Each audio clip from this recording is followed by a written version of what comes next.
Good afternoon. I'm President of the Global ESG Association, Hwang In-kyung. I'd like to express my deep gratitude to all domestic and foreign participants at the UN seminar co-hosted by the Global ESG Association, the National Assembly member to it in office, the Korea ESG Association, and Dasan Lab despite your busy schedule.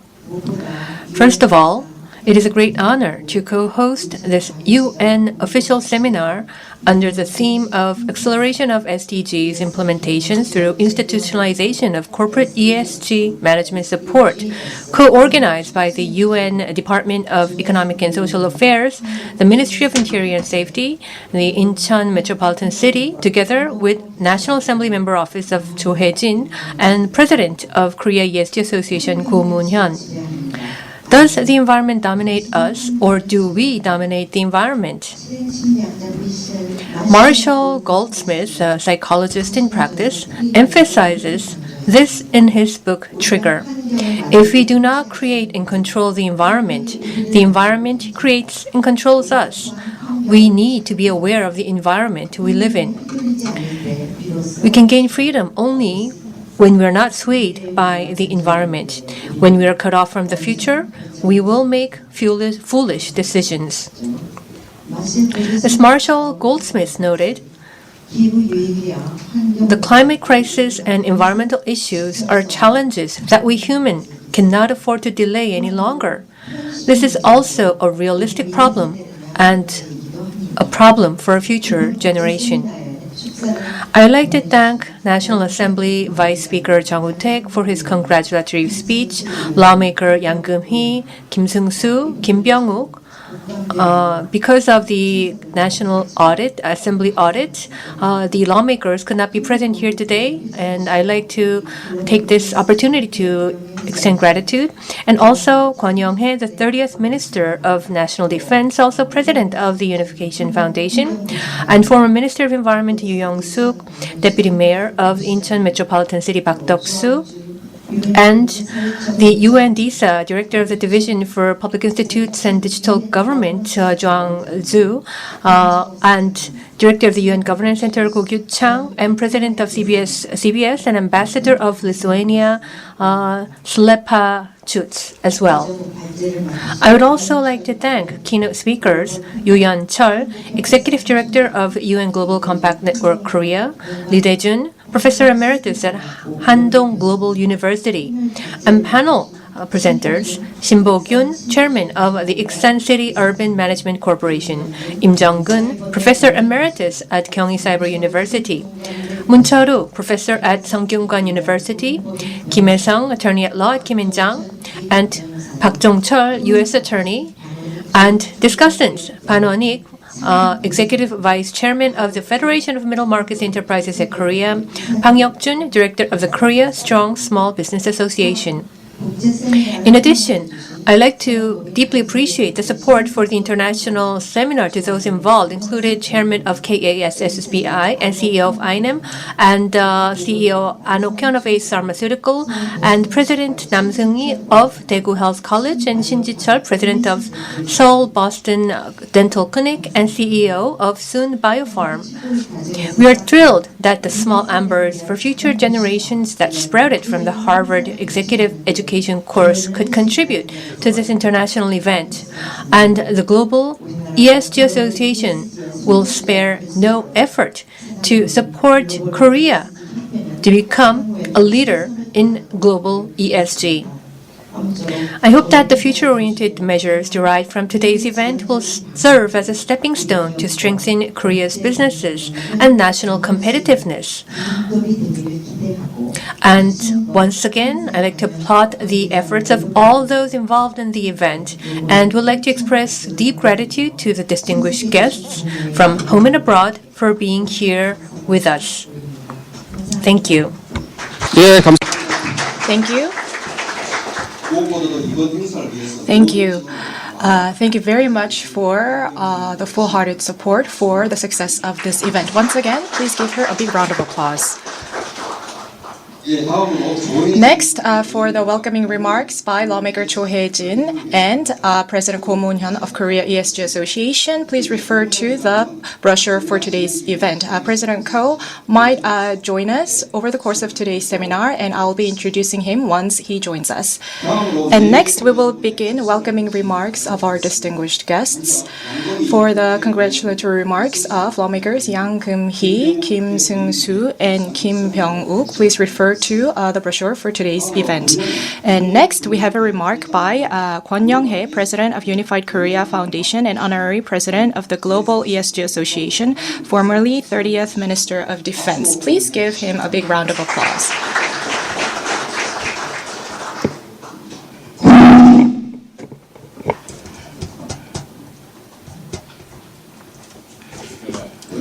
Ladies and gentlemen, this is Kwon Young-hae. I'm very delighted to meet you all. I have submitted a welcoming remark to be included in the brochure for your reference. But today, on the stage, I would like to talk a little bit about what is not in the brochure. First of all, please excuse me for not being able to mention all of the names of the distinguished guests, and they have already been mentioned by President Hwang, and I do not want to omit anybody. I don't want to skip anybody, so please allow me that I will not be extending my words of gratitude for every single one of you, but I'm very glad to be joined by all the distinguished guests, and also I'm very happy that the former Minister of Environment is also here to congratulate us, and I'm also happy for all the support by the Incheon Metropolitan City Government. So, in relation to the environment, if you look at my career, I have a military background, and therefore, if you think about the forces, the military forces, they are pointed out as one of the culprits behind environmental pollution. And war is always one of the important culprits that destroy the environment. And therefore, when it comes to the environmental issues, I would not call myself a knowledgeable expert, but rather, throughout my career as part of my job, I have been involved in my own process of how to best preserve and protect the environment during the inevitable course of my job, and therefore is a way to repent my past deeds and also to compensate for what I've done. I am here today to maybe give some contributions.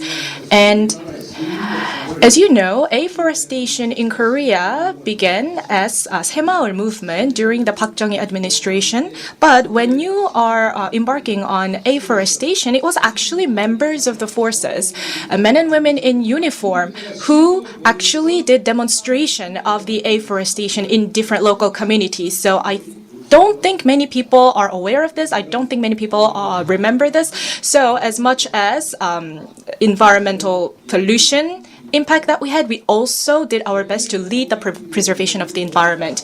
And also last year at Harvard School of Medicine, after the pandemic, they had a lot of discussions about where the pandemic came from and how we're going to address the global issue. And they actually created a leadership program, and we have members of the alumni who attended that course today. And I think this really marks an important starting point for us to make a joint action together. And also, I have been interested in environmental movement for a long time, and especially, as you recall, from 1993 to 2001, the Vice President of the U.S., Al Gore, I'm sure you're familiar with the name, he was the Vice President during that time. And when I was a Minister of Defense, I actually visited the U.S. and met with him. And in August last year, he visited Korea. And at Kintex, he gave a speech during a forum related to the environment. And this was printed on as a news article on Joseonilbo, a daily newspaper of Korea, in September. And he actually ran for presidential election, but he did not win the election. And there were some voices who said that the ballot should be counted again, but he said no, that's not necessary. And he said that he has contributions to make, not just as a politician, but also for the public goods. So he started working for environmental movement, and then he published a book called The Inconvenient Truth. And also it was created into a movie, and he won a Nobel Prize. And he visited Korea, and he covered three main topics during his speech. So we will need to remind ourselves of the three keywords that he covered. So I would like to introduce them to you today. So these are the words that he mentioned during his speech. So in the face of a climate crisis, should we change? Must we change? Or can we change? Or will we change? So those were the three questions he posed us. So one of the questions was, can we change? And actually, if we don't address the climate crisis, then we will accelerate the end of the Earth. So we must act. Therefore, the answer should be yes to. So the answer should be yes to should we change. The second question is, can we change?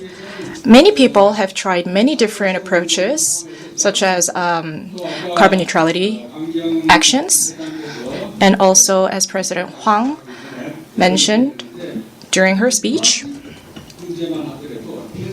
we have a serious problem of wastes and also waste plastics. And there are many options of addressing this problem, but it's not being executed. So that's the problem. And the next question was, will we act? Well, if we don't act, then that will impact our future generations. I am a member of a Catholic Church, and we believe in our religion that God created the world, which was good to see for God. So if you ask God now if the world looks good to him, would he say yes? Well, we are the ones responsible for determining that answer. And during Al Gore's visit to Korea last year, well, why did he visit Korea? He has made a lot of efforts as part of his movement, and especially in the Pacific region. Do you know GPGP in relation to the US and Japan? GPGP talks about a huge plastic island in the Pacific Ocean that was created as a result of pollution. And and this was actually registered as an island on the UN. And Al Gore became the first president of this plastic island made with plastic. And that shows his obsession with the environmental movement. And the reason why he came to Korea is because he worked so hard for the environment, and he said that Korea is one of the most dynamic countries in the world. So Korea really should be the leader in this environmental movement, is what he said. Of course, it's a small country, but we have achieved the miracle of the Han River. And following the Korean War, we have risen from the ruins of the war and became a developed country. So with that dynamic strength of Korea, we should lead the solutions to environmental pollution. And that is what brought him to Korea.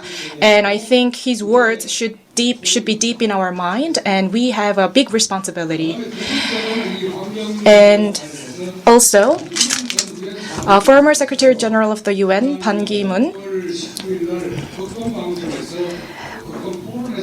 attended a forum on September 19 on the Far East region. He said that he made a lot of efforts for the environment while he was at the UN, and even now he's making a lot of effort. And former Secretary Pan and Al Gore, they both had a message in common, which is, why is this not working? A lot of stuff to say, but no progress is being made. Why? Because the strong countries in the world are not jumping in. For example, if you think about the Kyoto Protocol, the US withdrew, China withdrew. So these countries that should be the leaders in environmental pollution, because they're the biggest contributors, are not taking part in the joint action. So that's a problem. And Also, as President Hwang said earlier, we talk the talk, but the reason why we always talk is because if we talk, we expect other people to act, and we only talk. And I think that is also one of the problems. During today's Section 3, during the panel discussion, we are going to talk about a possible framework on ESG. And I don't know if there are any other countries around the world who actually have a framework on ESG. If we are the first to propose a draft and if we are going to submit this to the UN, I don't know. But this is going to be an important part of our action. Most of the companies think that ESG is a burden. They think that contribution to ESG is a penalty on them, but they should change their way of thinking. And they should think that they are contributors to the environment. And until now, they were only assessed based on financial performances, but now environmental factors become part of their performance evaluation. So I am very looking forward to the speakers during Section 3 of today's seminar. With that, I would like to conclude my remark, and I want to emphasize once again that this is a very meaningful event for us all, and I'm ready to learn a lot. Thank you very much.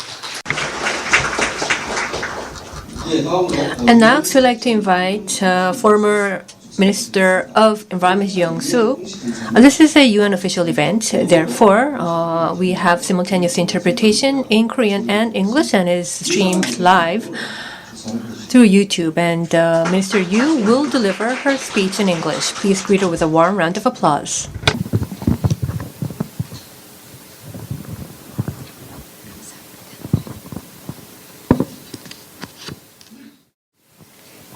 예, 여러분 안녕하십니까? Good afternoon, ladies and gentlemen. Just as introduced, I am Yu Young-suk. President Hwang In-kyung and Honorable Minister Kwon Young-hae, it's a great pleasure to see you in person, and thank you. And I once again thank you for making today's important event possible. I first looked through the program, and I have been told and I understood that this was a UN event, and so that is why I prepared my speech in English. I have been in a similar conference, and I happened to prepare my speech in Korean, but I found out that I was one of the few people that spoke in Korean, and that kind of made me uncomfortable. So that's why I prepared my speech in English this time. So please understand that I am delivering my speech in English, and we have simultaneous interpretation as well. For a sustainable future. My name is Yu Young-suk, and I'm the chairperson of the Climate Change Center.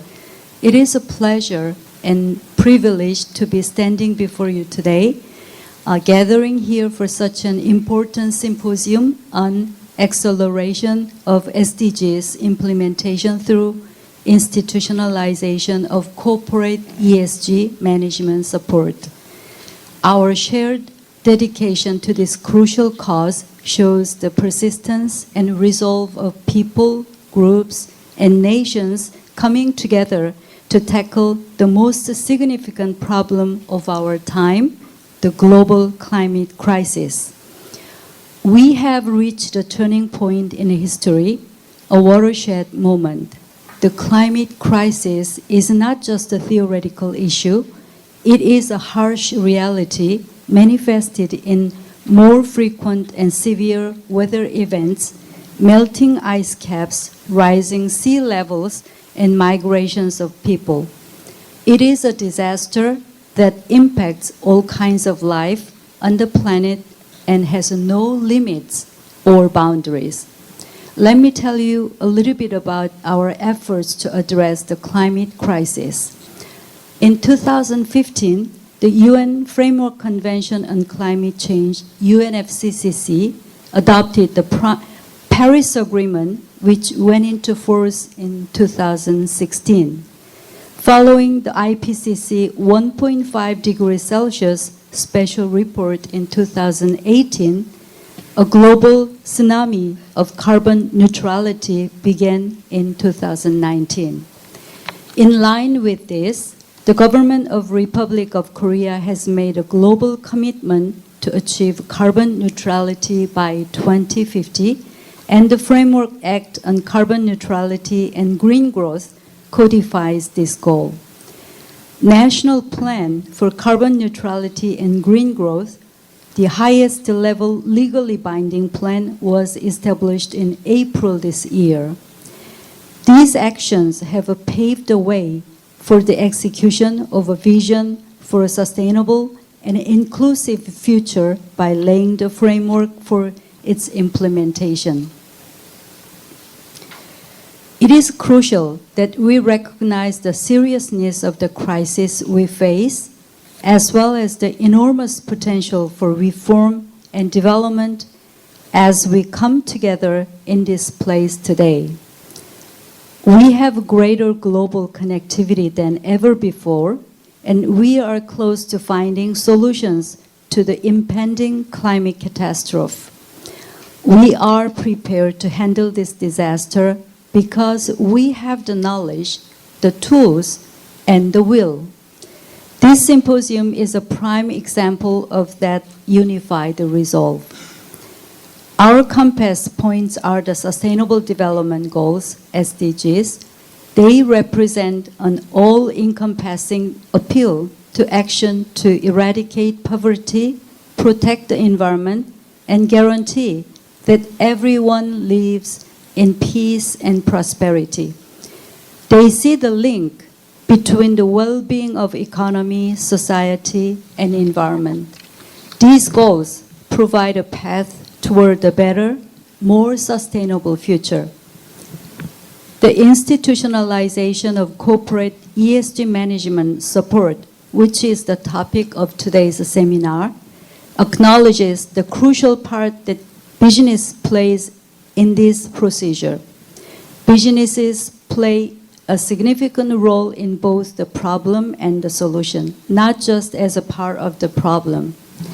They have the key to speeding change, scaling up sustainable practices, and fostering global innovation. Companies become agents of good change when they apply ESG concepts to their daily operations. What makes this conference genuinely exceptional is the recognition that the climate catastrophe cannot be solved by a single sector, industry, or government. Only through collaborative relationships and shared responsibility will we be able to bring about the dramatic changes that are sorely needed. Our global climate catastrophe response must be bold, fast, and unifying. Governments, corporations, civil society, and individuals must all be involved.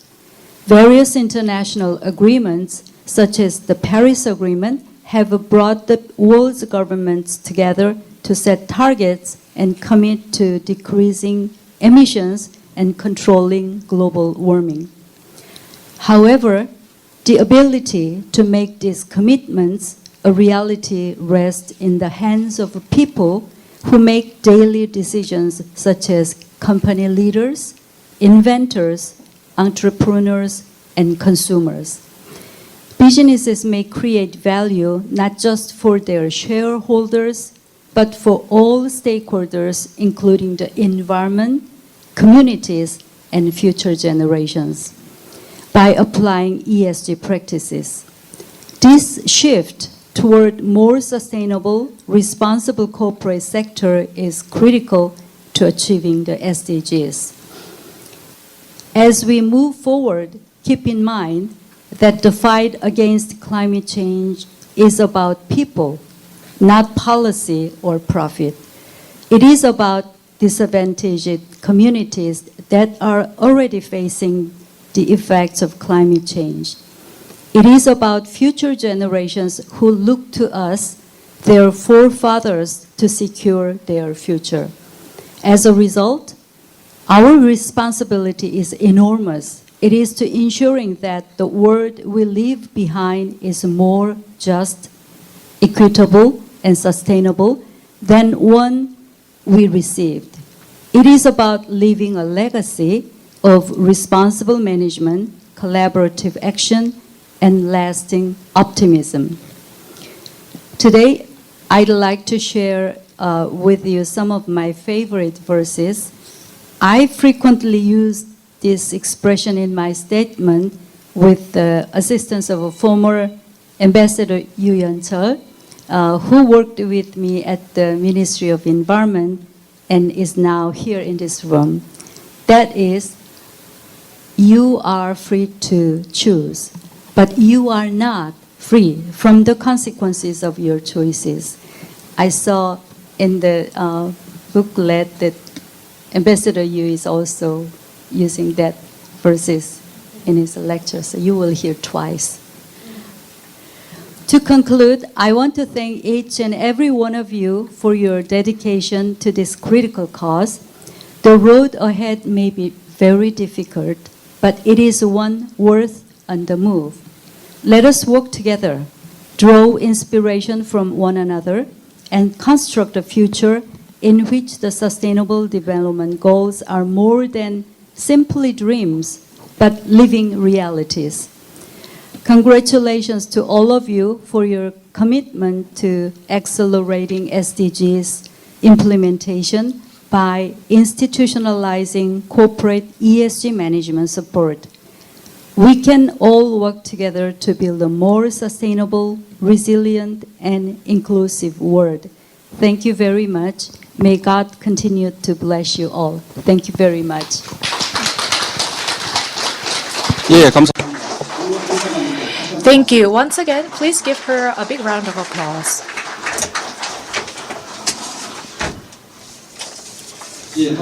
Next, we have a remark by Vice Mayor Park Dok-soo of Incheon Metropolitan City. Please give him a warm hand.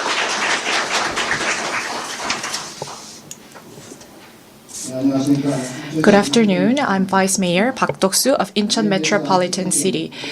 I would like to congratulate you on the opening of the UNDSA International Symposium, and I would like to extend my gratitude to President Hwang In-kyung of the Global ESG Association, as well as all participants at the seminar today. I would also like to thank President Kwon Young-hae of Unified Korea Foundation, former Minister Yoo Young-suk of Minister of Environment, and President Kim Jin-ho of CBS for joining us here today. We are faced with extreme climate change and natural disasters, and countries around the world are prioritizing sustainable development. Especially, the investors and consumers are increasingly interested in the environmental preservation, and therefore ESG is gathering more attention around the world. Incheon Metropolitan City, since 2014, has been implementing a master plan on sustainable development, and also when it comes to greenhouse gas reduction goals. We have announced our net zero goal by 2045, which is 5 years earlier than the central government. And also, from next year, we are going to incorporate renewable energy use in the assessment of companies. And also, we are supporting the coal phase-out indicators and their adoption in the companies. And also, we are encouraging companies that produce eco-friendly electric vehicle parts. And as a result, we ranked as one of the top local governments in terms of ESG performance across the country. And Incheon Metropolitan City will continue to introduce systematic measures in order to improve our ESG contribution. I hope that today's seminar will allow us to organically connect the local government's efforts and other stakeholders' efforts for ESG practices. Once again, congratulations on the opening of the seminar, and I wish all of you the best of health and happiness. Thank you. 예, Thank you very much. And Director Go Kyu-chang of UN Project Office on Governance, greetings, is in the booklet, so please refer to the brochure. And next, I'd like to invite CEO of CBS, Kim Jin-ho, for his congratulatory remarks. Please greet him with a warm round of applause.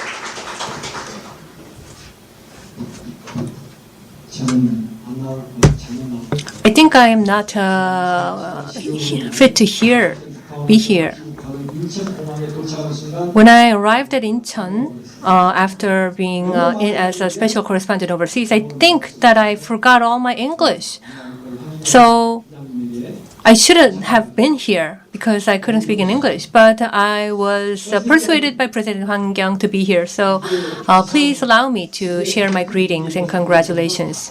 We are all aware and we all share the belief that this is the greatest disaster and crisis the world faces, but no government, no leader actually take action. All they do is make talks. All they do is talk with their lips, but do not put them in action. There are so many leaders and governments worldwide. But amid this phenomenon, a very well-renowned writer in Korea, a female writer, took the lead, and that person is no other than President Hwang In-kyung, who is here with us. Throughout the world, when you look at our history, it's not only about phrases, it's more about action. There's this, maybe only mad people could lead this goal. There are many people that are true actors. We have Minister Kwon and Yu, but they're so dedicated and busy because they have so much to do. But this will change the history, and this is leading the legislation of the ESG Basic Act. This was not done before. We are a rule-based and a country of rule of law, and that is why we have people like President Hwang In-kyung and the supporters, and that is leading that direction. I wish for the blessing of God. I think we could be optimistic. We could be hopeful. And I'm sure many people will ride on the same boat. We have Deputy Mayor of Incheon as well, and so many people who will join on this initiative of the ESG Basic Act so that Korea could be the first country worldwide to enact the ESG Basic Act. And I hope that today's symposium provides the general framework of this legislation so that it provides a trigger for the legislation at the National Assembly. And I truly hope that it also promotes this movement to other nations as well. I hope you all agree. The greatest challenge of the world is the climate crisis, the environmental crisis. But the greatest challenge we face is not only the climate crisis, but also the low birth rate, low fertility rate, and the population aging. This is another crisis, but the government is not taking action. So that is why CBS is also working on another initiative, which is on meeting the challenge of the population cliff crisis. So I urge you to pay attention not only to the climate crisis, but also to the population issue. And I truly hope that today's ESG symposium becomes a great success. Thank you very much. Thank you. This is a global event, and next we have a remark by Lithuanian Ambassador to the Republic of Korea, Sle Pavičius. Today, Vice Ambassador will read his remark on his behalf. This will be in English. Good afternoon, ladies and gentlemen. My name is Asta Slavinskaite, actually, and I'm Minister Counselor at the Embassy of the Republic of Lithuania to the Republic of Korea. And today, on behalf of my ambassador, Richardas Šlepavičius, let me greet you all here who are interested in and participating in Global ESG Association event. Congratulations on holding the seminar on promoting the implementation of the SDGs through institutionalization and ESG management support, co-hosted by the Global ESG Association and the Korea ESG Society at the UN DESA Symposium. ESG is a combination of the first letters of environmental, social, and governance, and stands for eco-friendly management, social responsibility, and transparent governance. In the wake of the global climate change crisis and the COVID-19 pandemic, the importance of non-financial values such as ESG has increased in recent years. Under the global paradigm shift, which will shift towards emphasizing environmental and social values, ESG will become a core value directly related to the long-term survival and prosperity of companies. Regarding ESG, Lithuania, as an EU country, is implementing carbon regulation policies related to climate change. The EU, which has declared carbon neutrality by 2050, has already prepared the basis for a carbon border tax bill in 2018 and has been in the process of introducing it in early 2023. It started with the EU, but the carbon border tax is spreading globally with the severity of the climate change. In line with the global trend, the contribution of Global ESG Association is a wonderful opportunity for Korea, which has entered the ranks of the world's top 10 developed countries, not only to lay the foundation for leading the global ESG trend, but also to lead the spread of ESG to developing countries worldwide. Once again, I express deep appreciation for the opportunity of being here, and I wish you the best in your discussions today. Thank you very much. 예, 감사합니다. Thank you very much. And next, we have a congratulatory remark by Shim Sang-don, President of KSSBA. Please welcome him with a big round of applause. Hello, I am President of KSSBA, Shim Sang-don. I would like to thank President Hwang today. He is actually the advisor of KSSBA as well. And at KSSBA, companies are still quite sensitive to the issue of ESG, and non-financial performance indicators are becoming more important. Maybe some companies are not aware of this yet, but environment, social, and governance are becoming an important part of their performance indicators. Of course, it's not easy because companies have to seek their profits and also think about the environment. As Honorary President Kwon said during his remark, it's not just the forces, but also the companies that have the challenges of protecting the environment. So business people will also do their best to follow the trend of ESG, and it is inevitable for them as well. It's something that they have to do, especially if they are importing products outside of Korea. So President Hwang read this trend in advance to organize this event today. And today, we're going to talk about the Framework Act today. There are some negative reactions to the legislation efforts, but I hope that the act will be legislated in a way to help the business of our companies in Korea as well. I wish for the success of today's event, and I will make sure that our businesses can also take part in the action. Thank you. 예, 감사합니다. Thank you very much, President Shim. And last but not least, the UN Department of Economic and Social Affairs Director of the Division for Public Institutes and Digital Government, Ju Hwang-ju, has sent us a video message of congratulations. Director of the Division for Public Institutes and Digital Government, Ju Hwang-ju, will be delivering the video message. By commending Mr. Boku Yun Shim for organizing this event. During his tenure as head of UN Project Office for Governance, and also in his current capacity, Mr. Shin has worked tirelessly for advancing ESG for SDGs. These renewed efforts are much needed. Since the adoption of the 2030 Agenda and its 17 SDGs, the world has seen encouraging progress in poverty eradication, renewable energy, access to healthcare, among other SDGs and targets. Partnerships for SDG among governments, UN system, and business and other stakeholders have been expanding, resulting in hundreds of thousands of voluntary commitments and pledges, contributing to progress towards the SDGs.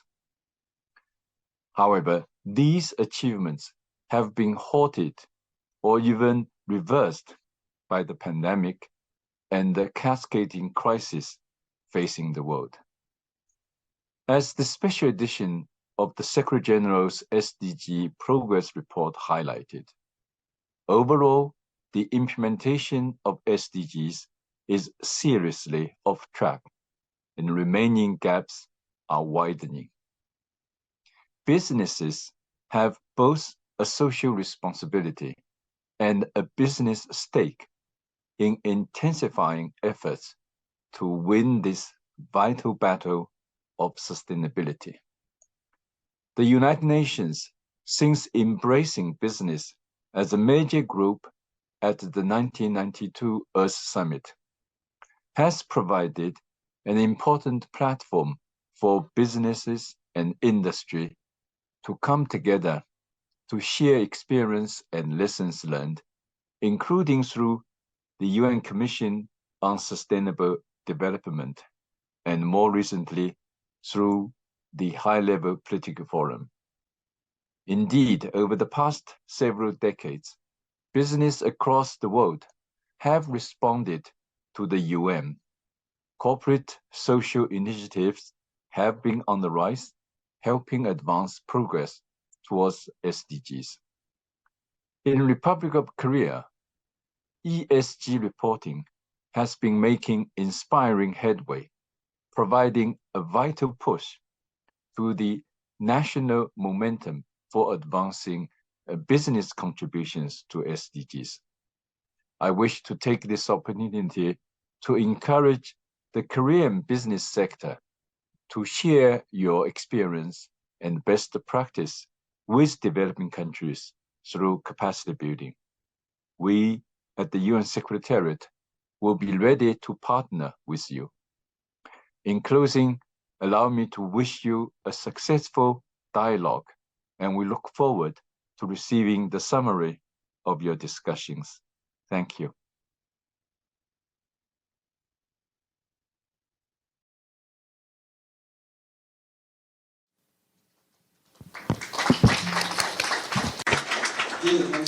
Thank you very much.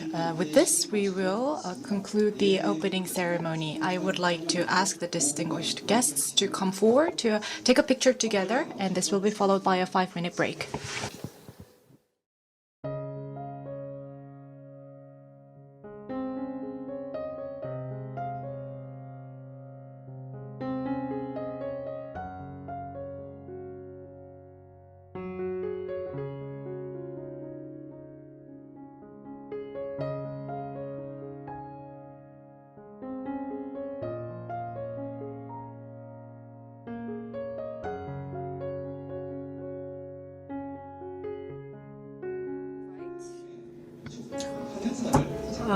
President Ko Moon-hyun of the Korea ESG Association. I would like to invite him for his greetings remarks. Just as been introduced, I am Ko Moon-hyun of the Korea ESG Association. It's a pleasure to meet you. I could meet Minister Kwon Young-hae, and as I met him, and also as I had a chance to chat with him, I found out that we were from a very nearby hometown, and I was very pleased to learn that. I made a special lecture in Kumi, and I hurried here on an express train to be here. I wanted to seize that opportunity, and I did my best to be here as fast as possible. I would like to express my deep respect to all of you for attending the official UN DESA event despite your busy schedule.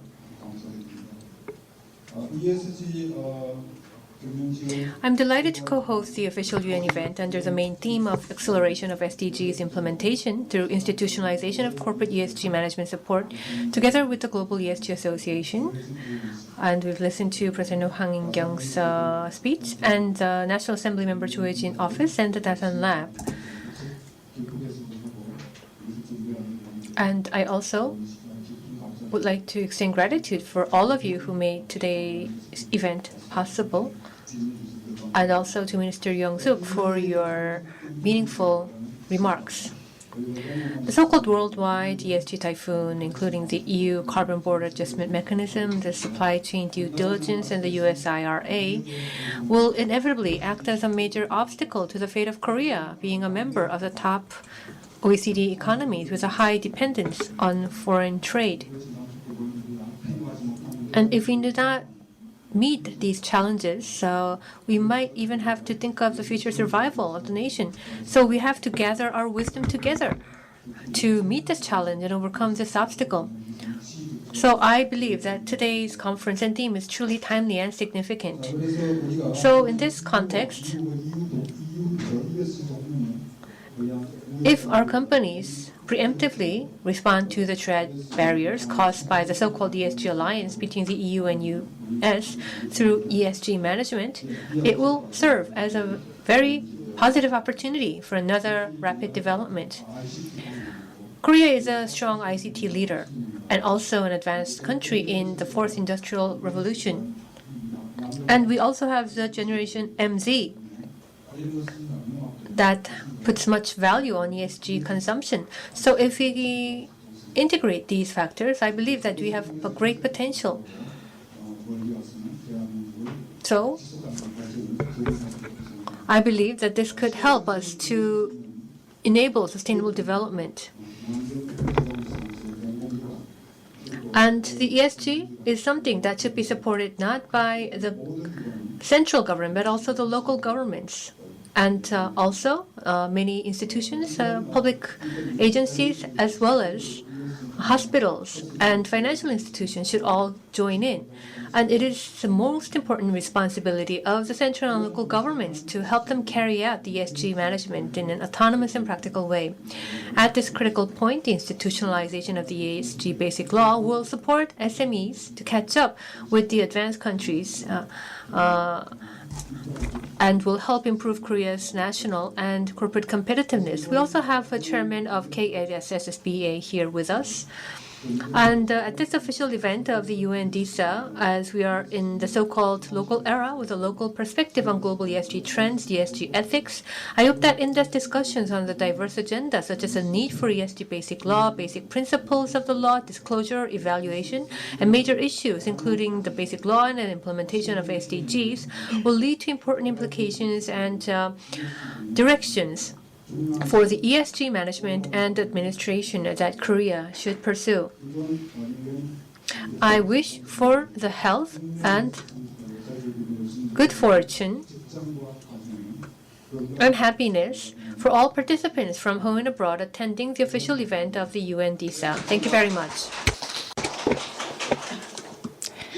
Thank you. We will now begin section 2, the keynote speeches. First of all, we have Yoo Yeon-chul, the Executive Director for the UN Global Compact Network for Korea and former Climate Change Ambassador, who will present on recent ESG trends as well as the UN Global Compact. Please welcome him with a big round of applause. Good afternoon. Just as been introduced, I am Yoo Yeon-chul.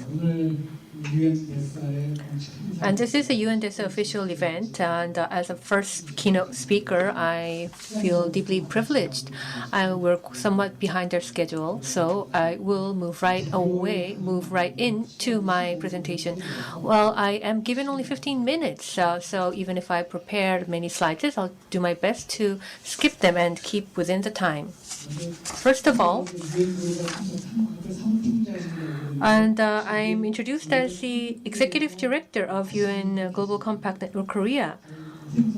Some of you might be familiar and some of you might not be familiar with the UN Global Compact.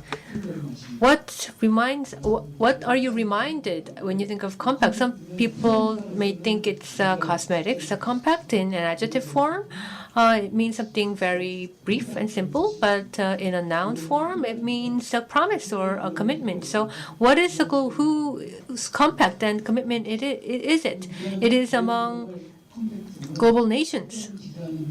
So what is the UN Global Compact and what is its relations with ESG? And this is to ensure the sustainable management of companies and ESG management. And so it is closely related to ESG. It was the first agency that introduced the term ESG in its report.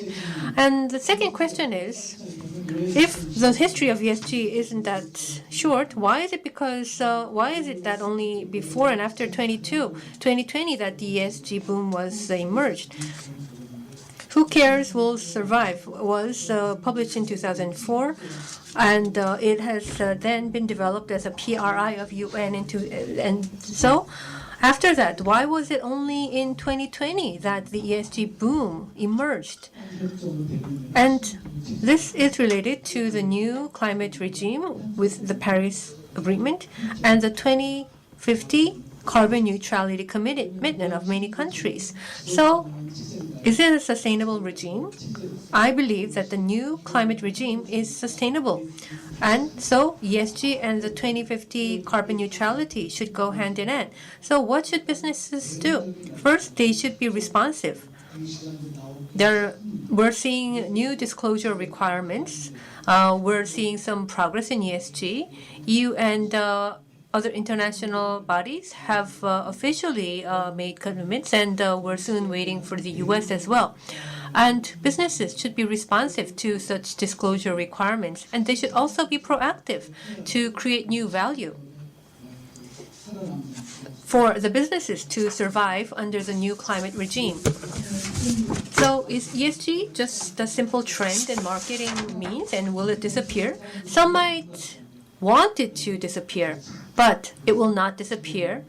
Just like carbon neutrality 2050, it will last and it will not disappear. So it is something we have to pursue. And President Kim Sang-don of the KSSBA said that changing is difficult. But I have a last slide on the Korea Exchange, and if you don't change, you will no longer be listed. Minister Kwon also made a special lecture, and I was there. The topic was on change. It said that the lecture said that we must change and we can change. Well, because I don't have much time, I first gave you the answers to these questions, and then I'll follow through my presentation slides and point out some of the key messages. Now, what kind of wave is ESG management? We're all in Incheon right now. Well, this isn't the scene from the Incheon Ocean. I don't have time, so I think ESG management is about calming down the rough wave. We have to create a balance. It's not just one or the other. It's not just about large companies. Both mid-sized companies and SMEs should all go together. We have to all pursue a calm wave. It cannot be limited to a single sector. So, during the 2000s, the then UN Secretary General Kofi Annan proclaimed the MDGs, and it was proclaimed that it should be joined in by the businesses. And this was the definition of the Global Compact. And there are the 4 areas of human rights, labor and environment, and anti-corruption, which is linked to the SDGs. And so when you look at the ESG, there's social, environmental, and the governance. It all includes anti-corruption, human rights, labor, and environment. In the middle, this is the UN Global Compact report titled Who Cares Wins. ESG is based on the concept of sustainable development, which is stated in the report Our Common Future about sustainable development. And based on this report in 2006, UN proclaimed its principles for responsible investment. And there are 3 pillars for sustainable development, which is economy, social, and environment. So this ESG is also related to people and planet and profit. It doesn't mean that it excludes profit. That is one thing we should note.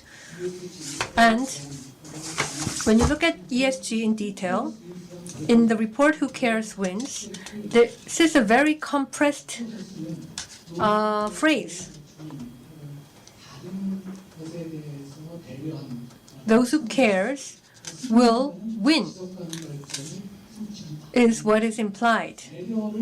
Consideration of others. So who should we consider? It should be a consideration of the environment and also the people. That is about the S. And if it's a consideration of organization, this is governance. And the consideration for the planet and Earth is about the environment. The environment could be narrowly defined as the nature, but in a broad definition, it includes the security and everything surrounding us. So, contributing to environment is equal to working and contributing to ourselves, because this is where we live in. And so this is something that we should be delighted about. President Hwang In-kyung's name is so similar to Hwangkyung, which is the Korean term for environment. And her dedication for environment is something we should be respectful about. The history of ESG is not that short. So why is it that it was only during 2020 that the boom was created? This was because of the Paris Agreement and carbon neutrality 2050. And also in 2019, the Business Roundtable for Business was also launched. So this has shifted the direction toward a stakeholder-based capitalism. So in the international society, into 1992, the UNFCCC was adopted, and in 1997, the Kyoto Protocol was adopted, and in 2015, the Paris Agreement was adopted. And this is a regime that could be lasting in a time perspective and in a spatial perspective. In 2015, in terms of the climate issue and environmental issue, it is a very critical turning point because of the Paris Agreement in terms of climate change and in terms of sustainable development. The goals have been adopted. When you look at climate change, the old regime was a Kyoto Protocol, and that was limited to only the obligations of advanced nations' emission reduction. This was because it was regarded that in the past, the advanced countries have a historical responsibility for global temperature rising. But in the Paris Agreement, it encompasses all nations, both developed and developing countries. And also from a time perspective, it strengthens the responsibility of the past and also the present and the future. So no one can be excluded, or no one could escape this regime. So in the international society, under the new climate change regime, nations believed that this will last. So that was why they proclaimed their carbon neutrality goals. So what is the target? IPCC led its 1.5 special report. It took place right here in Songdo in October 2018. And the special report on the 1.5 degrees global rising was adopted. And to control the rising by 1.5 degrees, we have to meet net zero by 2050. In the neighboring hall, this special 1.5 degrees report of IPCC was adopted. But we see an unexpected event. President Trump, after being elected, announced that it will withdraw the Paris Agreement, but this wasn't supported by the federal government or the U.S. businesses that came to the saving. In the past, Kyoto Protocol was supported by the businesses, but that was not the case for the businesses with the Paris Agreement. So that was why they launched the cause called "We Are Still In." In 2019, the Business Roundtable was launched, and this was when the stakeholder capitalism was announced. And this expands the concept of the objective and purpose of business. And it's not just a one-time profit, and it also includes a long-term profit. So the subject of responsibility is not just shareholders, but also stakeholders. And also it includes KPIs. This isn't short-term. It's not just a limited return or of operating return, but it also includes long-term profits, including the ESG. So from a passive perspective, it could be a regulation, but from a long active perspective, it is about creating a bigger value. So if we make a bigger pie, it could be shared by many people, and it will help win-win growth and inclusive growth as well. So that is why we can say we're living in an era of environment. So what is the recent ESG trend? There are many trends, and we see much progress. So we see many investment companies that are moving into this direction. For example, Microsoft is a successful case, in Volkswagen because of the Volkswagen exhaust gas manipulation. The company's stock prices plunged, and also its market cap decreased tremendously. So we can see that ESG creates value and vice versa.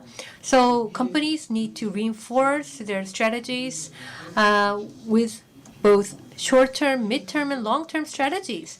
And so how could we critically view the ESG? And we should also consider the new energy situation, including the Ukraine war. So some people are turning to become critical and pessimistic about ESG. However, even considering the challenging situation, the pace might be slowing down, but we expect it to continue. Therefore, ESG, well, this is the iPhone 14 version of 256 gigabyte.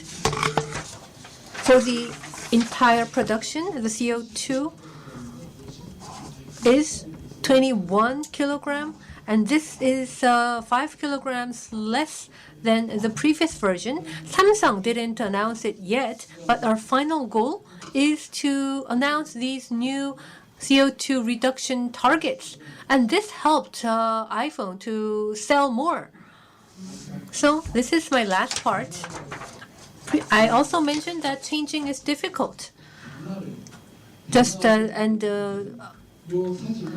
Minister Kwon referred to Al Gore, and this was the closing screen of KRX during 1997. This was the last day after the manual trading.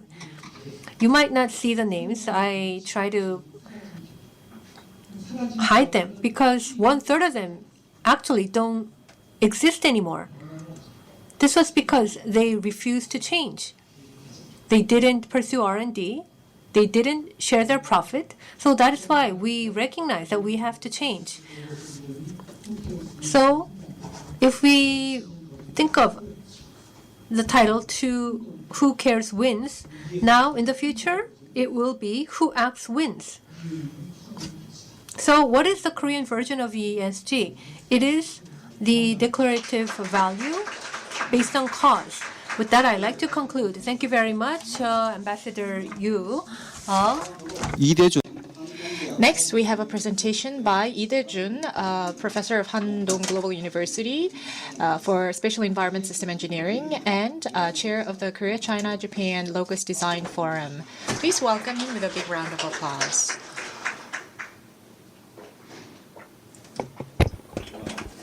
Good afternoon, everyone.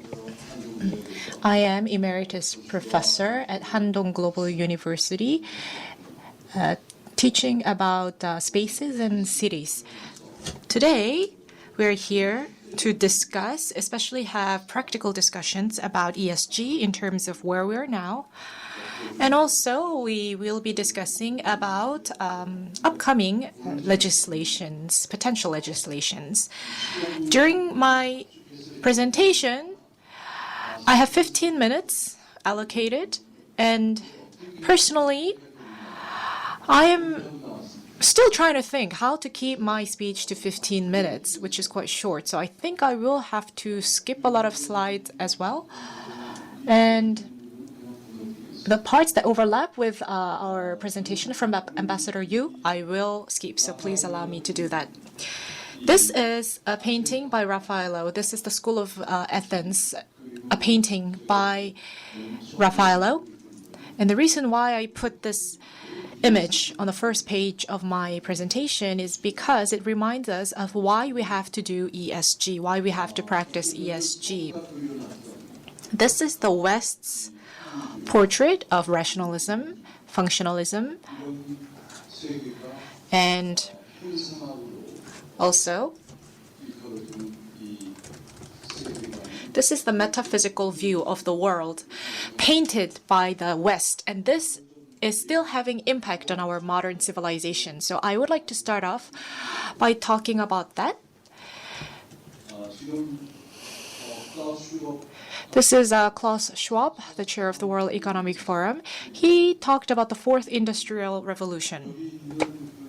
And these are the key words that he pointed out, which are superintelligence, hyperconnectivity, and ultra-realism. These are some of the keywords in our civilization of technology, and we're living in the world of these technologies. Superintelligence, hyperconnectivity, and ultra-realism each represent AI, ICT, IoT, and also VR. These technologies have completely transformed the way we live. And such a civilization of technology has certain characteristics. As you can see on this slide here, we are living in the world of computational power. In a way, we're living in a world of literacy or readability. You will remember the Go match between AlphaGo and Sedol Lee, the human Go player. This was really a match between computational power and insight. People who watched this game were so surprised that the human Go player lost to AlphaGo by 4-0, but there is no reason to be surprised because the rule for Go itself is actually kind of obviously won by the machine because the strength of machines is accuracy. If the machine gets one answer wrong out of 5 answers, it's going to be scrapped because it's a machine. And we cannot say that Sedol Lee lost just because the results of the game was 1-4. Because Sedol Lee can afford to lose 4 times. It's okay because he's a human being. We should focus on the fact that he won one of the matches, which is a great success of the human being. As I said, this was a competition between computational power and insight, and we have to closely examine the relationship between these two capabilities. This is a potential image of a future society. The fourth industrial revolution will continue to advance, and this will mean that the world we live in will be filled with these future technologies. We are now here in the city of Incheon, and in Incheon, I am very surprised with the number of intelligent buildings and the environment based upon the civilization of technology. And I can see such rapid transformation unfolding across the city. And if you think about our children's generations and their children's generations, they're going to be living in a city that looks something like this. And there is one drawback to this kind of a society, which is that it is a society of readability or computation. So how can human insight actually contribute to this civilization filled with science and technology? That's a question for us.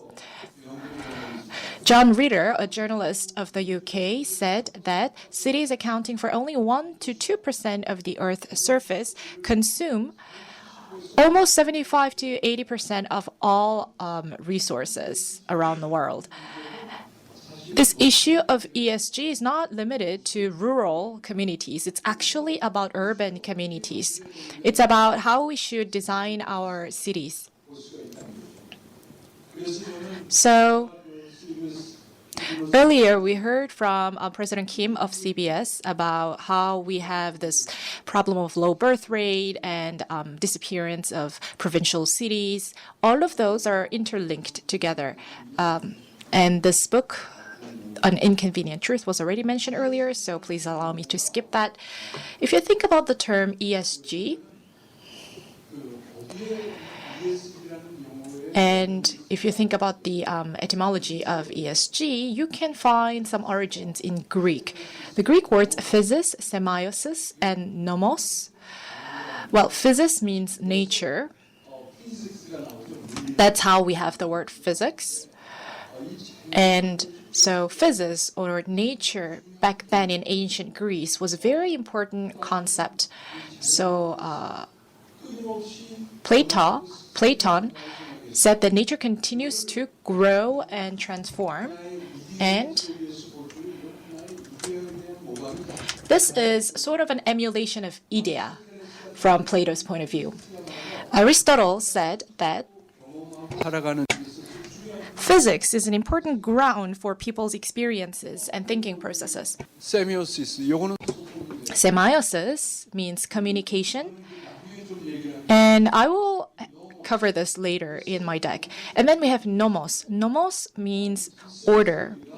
The world of order basically backs up the metaphysical world. And our current institutions and systems like the law are based on this concept of nomos. If you think about ESG practices, well, the things that are on the slide here you're familiar with, so allow me to skip that, allow me to skip this as well.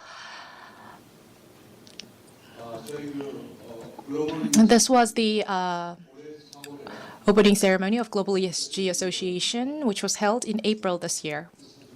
So this is a picture from the ceremony. And if you look at the slide, you see a painting by Raffaello. And this perspective that he used in his painting is very important because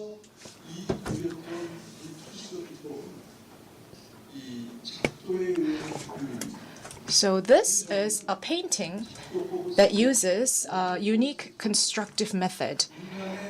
In the past, the perspective in painting were grounded upon your own eyes and your own senses, but now in this painting, Raffaello is using a mechanical perspective. You see Plato and Aristotle in the back, and then you have Pythagoras here, and the perspective, basically the distance between them, determine the size of these figures. And this was done not just by looking at this with your eyes, but Raffaello actually used a device, a mechanical device, to express this perspective. And this had a huge influence in mathematics. So the word philosophy is actually a combination of the ancient words for love and wisdom. And the word architecture comes from a word called architect, which stands for origin, and techna, which stands for technology. And Plato did not call this philosophy. He called it architecture. And that's because architecture and philosophy share a very similar structure. For example, Socrates would disseminate his words of philosophy, and that is why he had an unfortunate ending in his life. And so, as an alternative to philosophy, Plato used the word architecture. Therefore, philosophy is the architecture of words.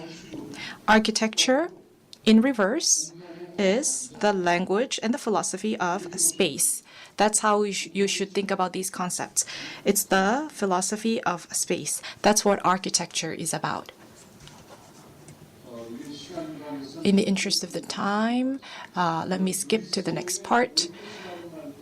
The word oikos, which is a Greek word, also is basically originating from a Greek word called oikos, which means house. And that's where we get the word like ecology and economy from eco, which means life. And we have oikonomos, which is a Greek word that combines oikos and nomos. So that means house plus order. And that is how we have cosmos. I talked about philosophy in the context of architecture. And you see the Roman architect here called Vitruvius. It was 2,000 years ago that he lived. And this is what he said. There are three rules of architecture, namely utilitas, firmitas, and venustas. Firmitas stands for or means firmness. Utilitas means utility. Venustas means beauty. If you think about the Greek philosophy, it is about understanding imbalances. That's the history of Greek philosophy. So what we call rationalism or idea, in other words, the Platonism,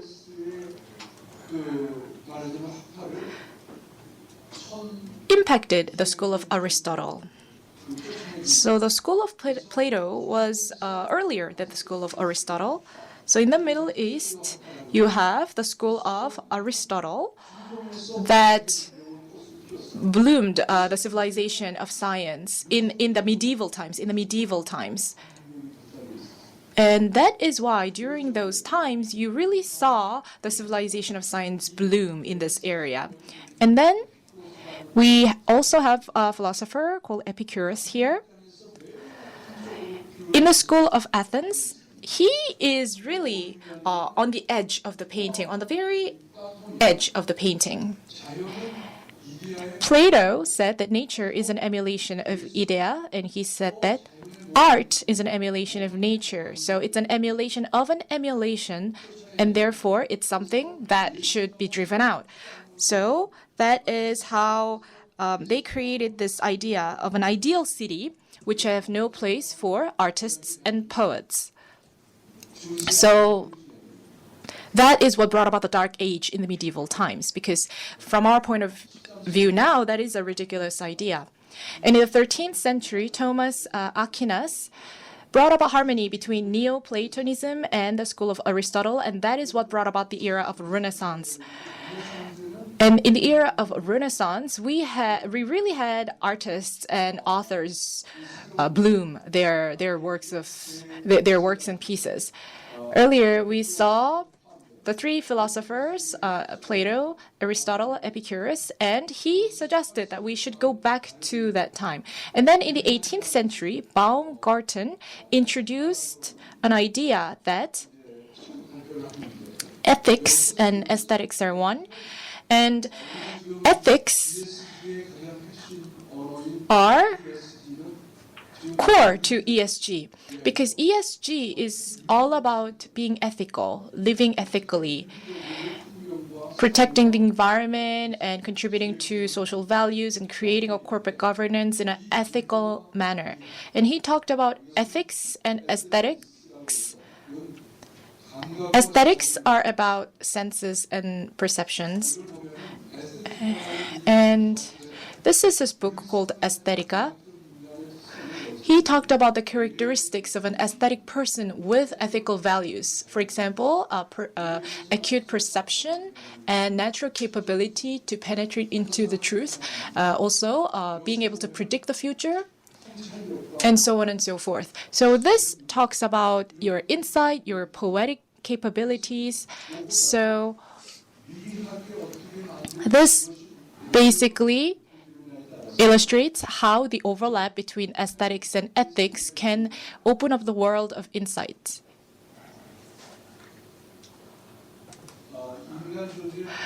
This shows a comprehensive view into human being. Martin Heidegger said that language is the house of being. And thoughts are the house of being. Memory is the house of thoughts. Heart is the house of memories. Life is the house of heart. And being is the house of life. But if you look at the modern civilization of science and technology, this is where we are now, up to this line. We haven't reached the world of heart yet. And how we understand the house of heart, I think, will greatly impact the process of ESG. It will determine whether we are dominated by science and technology, machinery, or if we human beings are going to dominate and lead the civilization of technology. This is Wittgenstein, another philosopher, who said that from perpetuity's point of view, ethics and aesthetics are one and the same. And also, there's a sentence in the Bible that says, above all else, guard your heart, for everything you do flows from it. So you have to guard your heart, you have to guard your aesthetics, and this will lead to ethics, which will lead to life.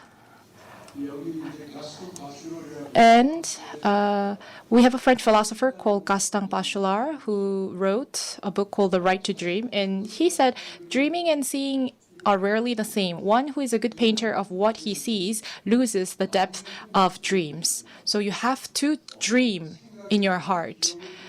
Rather than dream with your thoughts and dream with your memories, you have to dream with your heart in order to be truly imaginative and in order to be truly insightful and in order to be explosively creative. Aryang Lee talked about the concept of vita capitalism, which shares a similar context. In the modern society, historically speaking, we made a transition from wisdom to knowledge to information to data. And it is because of this flaw that we have this phenomenon of exclusion of human beings. But an alternative would be Homo promptus, which is a process of human beings asking insightful questions to AI. And if we have insightful Homo promptus, then we will have a different flow from data to information to knowledge to wisdom and then to life. Aryang Lee, as a renowned scholar, he was really able to see through this process. And I will go through this very quickly. It's called Terra Nova Pohang Project. And this is a project that I actually led in Pohang.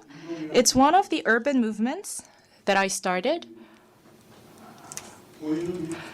And what you see here shows a seed from Pohang City. Together with Mayor Park, we started the project. And so I will not go into the details here, but basically for this project, we won a lot of awards. UN Habitat Award was one of them. These are some of the keywords in the project. All of these keywords are created by data. And these are the teams that were part of the project. This is the old picture from Pohang. You see Songdo here. And this is a picture taken around the Korean War. This was Pohang, which was reduced to ruins during the Korean War. This shows the early view of POSCO at the end of 1960s. And that shows the downtown area back then. This shows Songdo Beach. And Terra Nova is a term that was coined to mean new land. And as part of this project, I used a lot of data. And this is how we collected the data. We looked at newspapers. Spanning over 30 years, we analyzed the articles and we used keywords for our analysis. So we thought about what constitutes the memory system of Pohang based on this data spanning across 30 years. We used a technology called Datascape to create this. And if you see here, you can see how much pollution we have in Pohang. This is Dongbin Port, and this is Yeongilman Beach, and this is Songdo. You can see that Songdo used to be an island, but now it's part of the land, part of the mainland. So this shows the downtown area of Pohang in the past, simulated using computer graphics. So Songdo, Haedo, Jukdo, Daedo, those were all islands. Those were all names of islands. But now, this is not what it looks like. And so we use dotted lines and real lines for data analysis to find out what are the memories that should be revived in these different areas, again, based on data. These are the conceptual keywords: life, respect, ecological, third nature, and poetic urban space. And let me go through this quickly. I think President Park is looking at me so I have to finish soon. But anyway, this So we got 30 billion Korean won funding from POSCO for this project, and this funded the cost for residents to move to a different area. And so this Jukdo market, which used to stink, does not smell anymore, thanks to this project. This was really an important landmark in our urban revival efforts.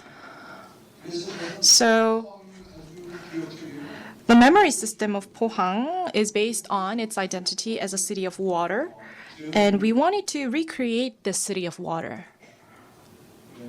And you see these facilities that we created to revive the city. There were about 200 different projects that I led as part of this big project. And this shows one of the streets in downtown area. This used to be a street for cars, but we made it pedestrian only so that people can just relax and sit and relax. And you can see this child dipping his feet into the water. And it's important that we have a child in this picture. I think a child is always an important motive in our project. You can see the population change in Pohang. Back in 2006, when we started the project, the population was plummeting. But it rose back up by 20,000 people. We all talk about the loss of population in provincial areas, but in Pohang, it went the other way. It actually jumped back up. And here's my conclusion. I want to talk about poetic intuition. We need poetic intuition where a child can dream and paint his future. And you can achieve this not just by incorporating technology into the city. Rather, we need to really create a livable city where people can dream, where children can dream. And in the context of ESG, that is the type of city that we should create. In order to create such a city, we need to have ethics and aesthetics hand in hand. So in the future, I want to apply this idea to solve, for example, urban problems in Mongolia, and turning Ulleungdo Island into a green, eco-friendly island, reviving rural villages, and also desert greening. And also I want to provide ESG training and education as well. This is really my last page. Louis Kahn is one of the most famous American architects in the 20th century, and this is a short but very important quote, which we should keep in our mind. As a good city, or a good planet even, I would say, is the place where a small boy, as he walks through it, may see something that will tell him what he wants to do his whole life. Doesn't that ring in your heart? A little boy walking along a street in a city and dreaming on his way, dreaming in his heart, visualizing his future, seeing his vision of the future. That kind of a city, that kind of a planet is something we should accomplish through ESG. Thank you very much. 예, 감사합니다. 기조 발제를 Thank you very much, Executive Director Yu Yeon-chul and Professor Lee Tae-jun for the keynote speeches. So we're delayed by about 20 minutes, so we will skip the break. And for those that need to leave the room, please feel free to go for a personal break. And now we'll move on to part 3. We have 6 panelists for the presentation. Due to time limitations, I'd like to ask each presenter to present for about 8 minutes. First of all, on the need of ESG Basic Act from the local era, we'd like to invite Chairman Shin Bo-kyun, who has been the former Vice Minister of Interior and Safety. It's a pleasure to meet you. The title is the ESG Basic Laws Need from the Local Perspective.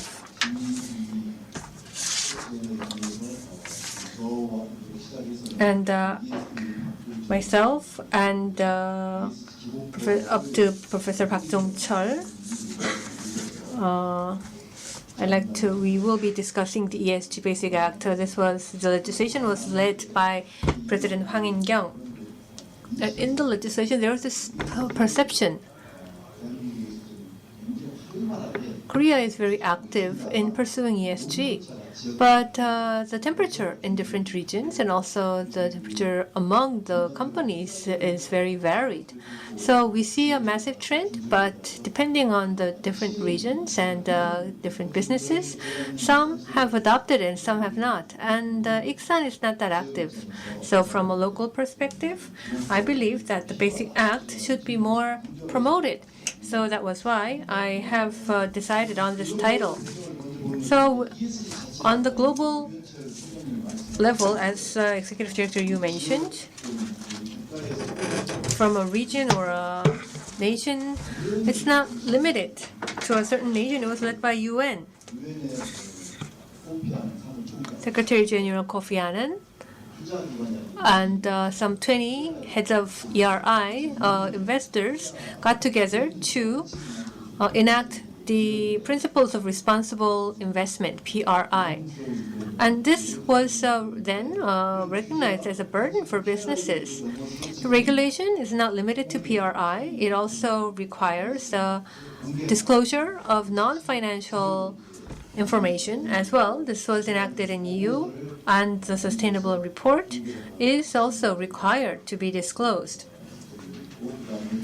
And there is the Due Diligence Act and the Carbon Border Mechanism, and also from October 1st, it is being put into effect. The IFRS. And so ISSB was launched, and there are two basic disclosure standards that were announced last June, and it's required to be disclosed from February next year. So we have to be ready by 2024. So step by step, companies need to put in the system and regulatory preparations. And this is spreading very fast. And in terms of technological innovation, U.S., a big country, is also supporting green industries with its subsidy.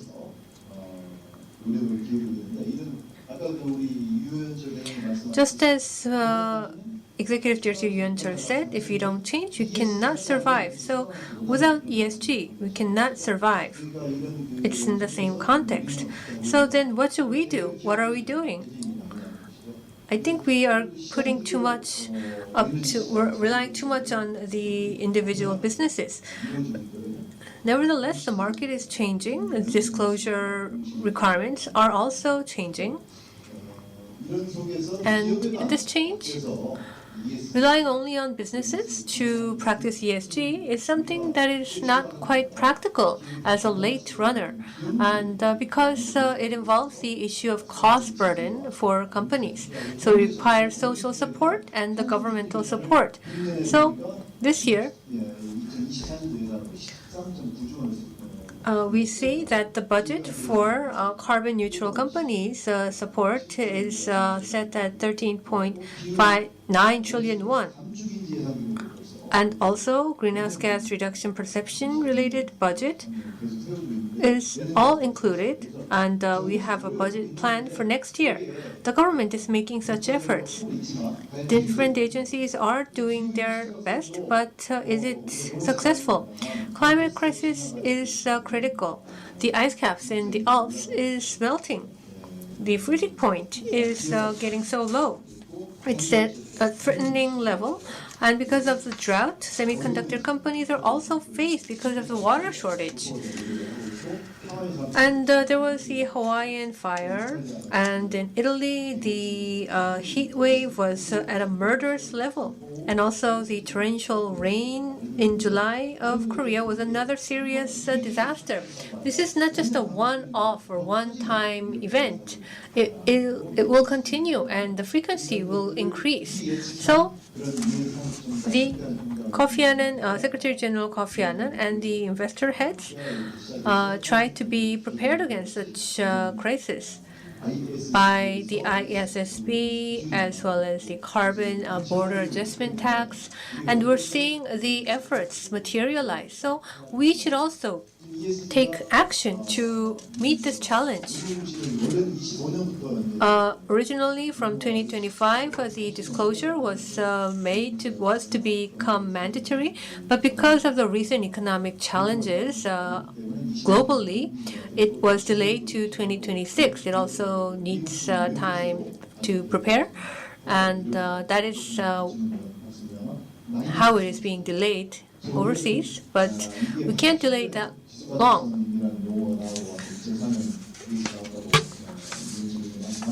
And ESG was first announced in 2004, and sustainability was first announced in 1987. And now there are individual acts such as the Serious Accident Punishment Act and the Carbon Neutral Act.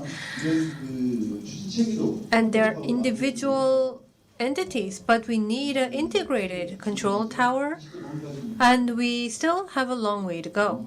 We don't have a clear system in place, and we don't have enough cohesion.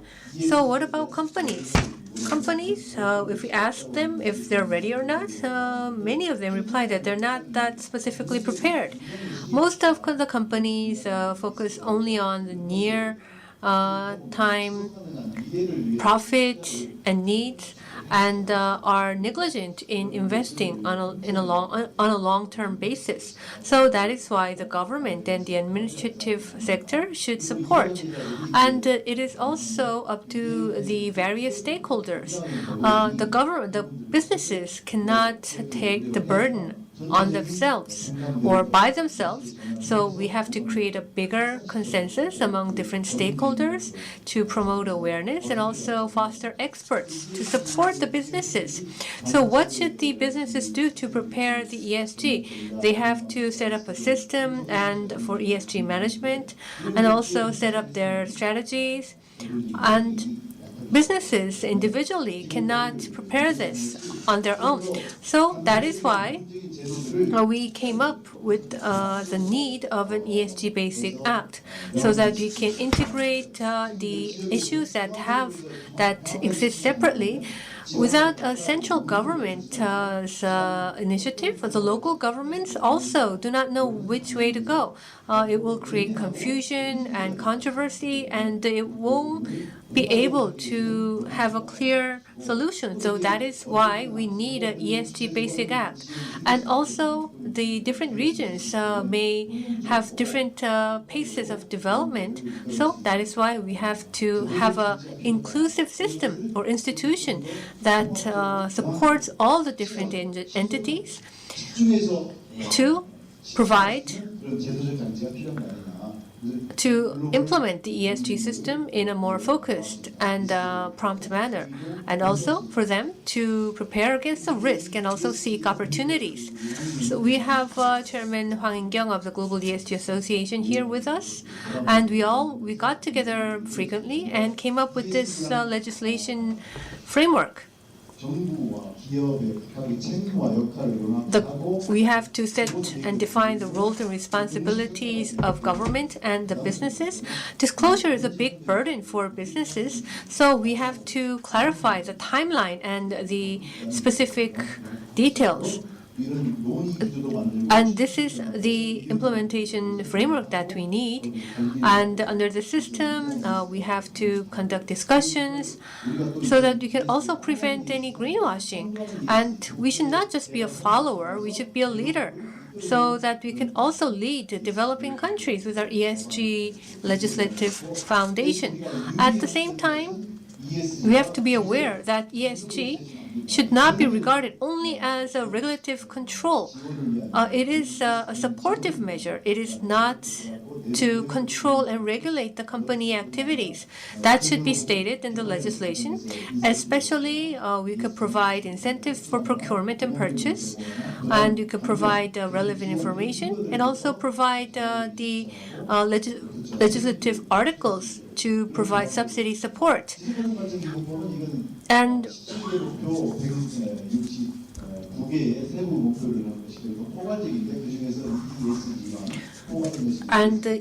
there are about 17 goals and 69 detailed targets under the Sustainable Development Basic Act, and under that there's the ESG Basic Act. And the carbon neutrality is also one sector of the ESG Basic Act, so the ESG Act is a more comprehensive act. And so it includes the system and the framework and also evaluation basis. It also includes the means for participation, cooperation, and effective processes, and capacity building and awareness raising. And there are these 5 different areas. And when you look at ESG,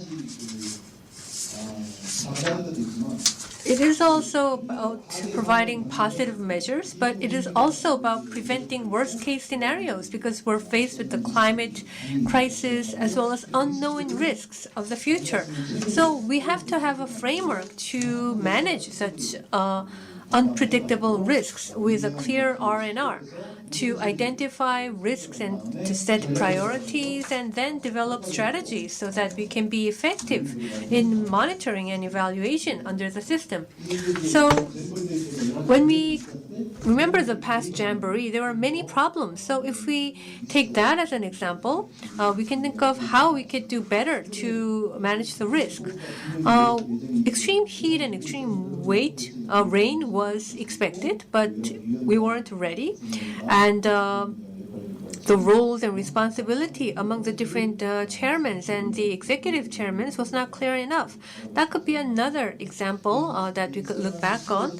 And that Iksan City and the Iksan City Management Corporation is only 2 months and a half old. So we will review these material to come up and develop the required system. And we'll do our best. Thank you very much. Thank you very much, Chairman Shin Bo-kyun. And at the association, we will continue to provide with the relevant seminars. This is a UN official event.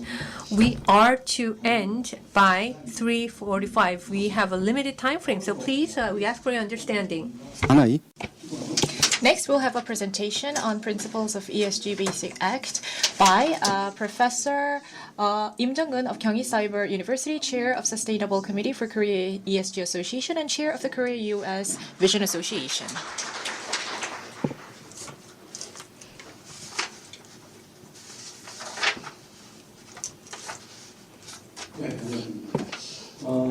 Good afternoon. I think that all of the previous presentations covered a lot about our topic, so I'm going to do a little recap. And after my presentation, we have important presentations on ratings and disclosure and the relationship with the Framework Act on Sustainability, as well as various issues related with ESG. So maybe my presentation is also an introduction of the following presentations. So this here says the Framework Act on ESG, and we have had many valuable presentations today on the Framework Act on ESG, and also combined with what I've already thought about this act, I think it's better called a foundational act on ESG. So ESG talks about how the companies should behave in environment, social, and governance contexts. So the law should really lay the foundation for ESG practices of companies. So in a narrow sense, that means that it's going to lay the foundation for companies' practices, and in a broader sense, it's going to lay the foundation for the economy. In this era of climate crisis, companies and economies and how they behave will lay the foundation for our survival. And that is what speaks to the importance of the Framework Act on ESG. So that, I think, is basically a recap or a summary of everything that we heard today. So as part of my presentation, first of all, I would like to talk a little bit about why this discussion on the Framework Act on ESG began. Why now? Actually, going back to the 2000s, like earlier, we talked about former Secretary General Kofi Annan and his remarks and his opinion on ESG. At the time, if you think about the global landscape, even back then we were in crisis because Korea went through the IMF crisis in the 1990s, and then in the 2000s we continued to face a series of financial crises. And in 2008, we had the subprime mortgage crisis originating from the US, which had repercussions across the globe. And at the time, who did we blame? We blamed the Wall Street. What does the Wall Street do? They have all the money ties. They are where all of the financial investments are determined. And they showed irresponsible investments, and that really made us realize this is not the way we should have investments going forward. And if you think about climate crisis and climate change, and also we now hear the term global boiling. And actually, the Earth has been heating up for a long time, and we've known about it since the 2000s. So economic crisis and environmental crisis have now become so urgent that ESG is gaining so much attention. And this has been a trend that's been happening for a long time. And in the 2000s, we decided now we cannot ignore it anymore because it can really shake up the foundation of the entire economy. That is why, for example, the CEO of BlackRock said that ESG should be one of the criteria for making investment decisions. So that is basically the background behind why ESG became such a publicly important topic. So you see here the urgent global challenges, and UN Global Compact and gave rise to UNPRE, Principles for Responsible Investment, as we heard. And all of these, all of these basically come under the umbrella of SDGs. Therefore, global norms and economic regime across the world are quickly turning into a climate action regime. And so that's why we now have new regulations on sustainability disclosures. And this is the development of a new ESG regime. So we should not think about ESG on its own. We should think about it as a change in the global economic regime in order to respond to climate change in a more broader sense. So there are many different regulations that exist today.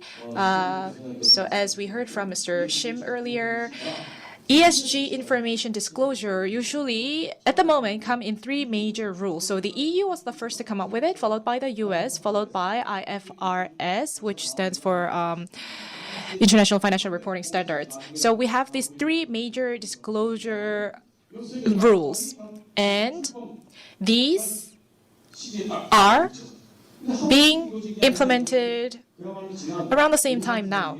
And over the past couple of years, a lot of work and a lot of discussions happen, which is how we are now able to have these rules and regulations. And this shows the urgency of our crisis.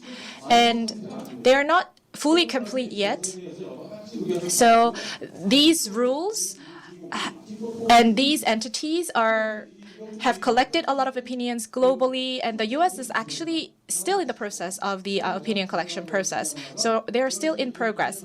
And earlier we talked about stakeholder primacy. So simply put, if you think about the economy, it's not just the companies that are the players. You cannot have companies without consumers. And when we have this overall climate change, no company can be free from it. Therefore, if you think about the US and ISSB, these are the entities that are directly, basically, interested in the financial market and the stock market. So we have to think about whether these companies can survive in the era of climate change.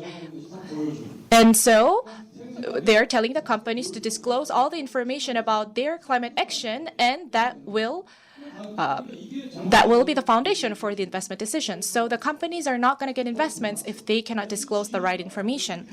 We also have G in ESG. So the EU introduced another requirement, which is they are requiring companies to show, of course, the climate action, the effective climate action, plus the companies have to show the company's social impact. That is why we say EU regulation has double materiality. The US and IFRS require one requirement, therefore single materiality. So double versus materiality. If you think about ESG overall, it does cover both impacts. And there is no way to escape this regulation because climate crisis impacts us all. We have to do this together, and how we're going to do this is the question, and that is why we need the Framework Act. Let me skip this. Let me go through this quickly. So Korea has to do this right away. There are roles of the companies. Until now, they have had financial disclosures, but plus enterprise-wide, they also have to establish ESG disclosure system. Otherwise, they cannot survive. What are the roles of the state? At the state level, they need to introduce a clear disclosure governance and system because there are a lot of confusions due to uncertainties in the administration. So the state, the government has to do this. And what's required for this? Well, so we, Korea, have done a lot over a short period of time. We now have a lot of beads that we have to connect together to create a necklace, so to speak. So when we have ESG disclosure system, we have to reduce redundancies in terms of the work, and also we have to have clear accountability, and also we have to understand about climate crisis in a comprehensive sense, because ESG is a comprehensive concept. It has to be approached comprehensively. So if the society is not ready, we cannot have a better environment. If the environment is polluted, then society cannot be happy. So climate risks are having a comprehensive impact across the board. So we have to look at that from the state point of view. And also, we have to ensure transparency in ESG disclosure because let's say they disclose some information and we don't know if that's correct or not. That's going to be a problem. So we need to make sure that we have public transparency and public assurance of the authenticity of the information. And also we need data. We talked a lot about data and system. Korea is an IT powerhouse, but we have to think about how well we can manage the data and also how we can create a platform with this data in order to provide support for the company. So those are some of the issues that we have to think about right now. And then we also have to think about social perceptions and social action because economic crisis and climate crisis are happening hand in hand. And of course, there are people who are very interested in ESG. We have the Generation MZ, the younger population who are very interested in ESG. We also have members of the pension fund who are also the stakeholders. So we have to have consensus across all stakeholders. To do so, we have to have the right social perceptions, and we have to have a social consensus on our goals and our framework. So that's the roadmap for the companies, the society, the state, and that is why we need the Framework Act. There are many controversies surrounding ESG. For example, some people say, do ESG have to go hand in hand with SDGs? Do we have to do ESG? Those are some of the questions. And does ESG only apply on companies, finance, and investments? But actually, ESG covers every aspect of everyone's life. And some people say that ESG rules are too much. some people say that they're confused what ESG rules do and ESG standards do. So we have to create a common goal and a common framework to work within.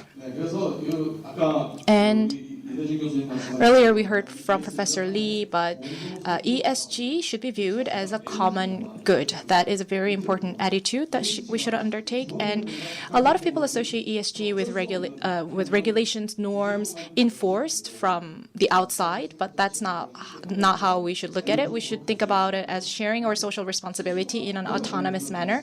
ESG is something that we should build together. So that is the spirit to be embodied in the ESG Framework Act. And if you think about ISSP, which is leading the ESG effort, they actually proposed a building block approach. And in other words, they're talking about minimum requirements for ESG disclosure, and based on those requirements, disclosure standards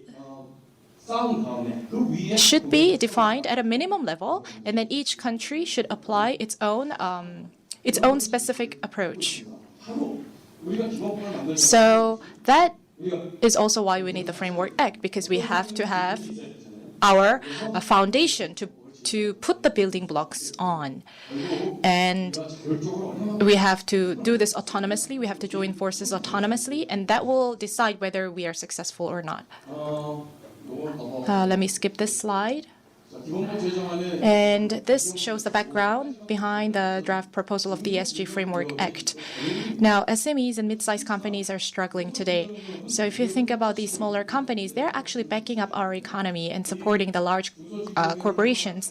So SMEs, mid-sized companies, and stakeholders of all sizes should be able to internalize ESG and develop ESG on their own. And to do so, we need national policies to propose the right direction and propose the right guideline.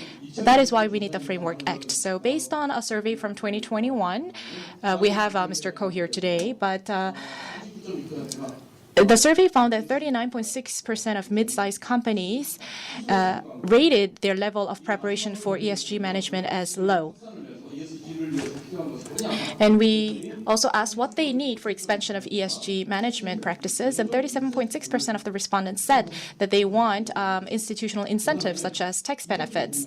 And also, for example, if you think about ESG rating and disclosure standards, they are not clear. They want more clarity in terms of ESG ratings and disclosure standards. So those are the two building blocks or skeletons that should be included in the Framework Act. And these are 3 or 4 objectives of the Framework Act. So we have to help the companies internalize ESG, to lay the foundation for national development, and also we have to promote advanced ESG practices, and also we have to have consistency in ESG administration, reduce any redundancies. To do so, we need a control tower. That is why we proposed the establishment of a national ESG commission. And then let me just say 2 more things about sustainability.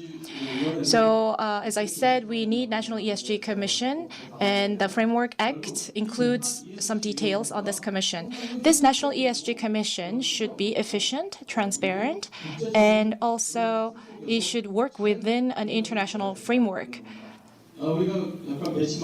For example, we can benchmark the EU FROG. We can benchmark the organizations within FROG.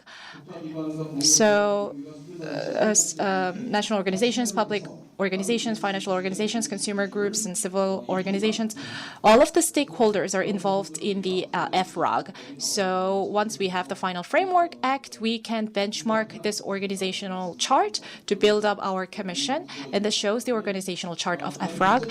And then moving on, we need to have a broad perspective toward international competitiveness. It shouldn't be just about how each company survives.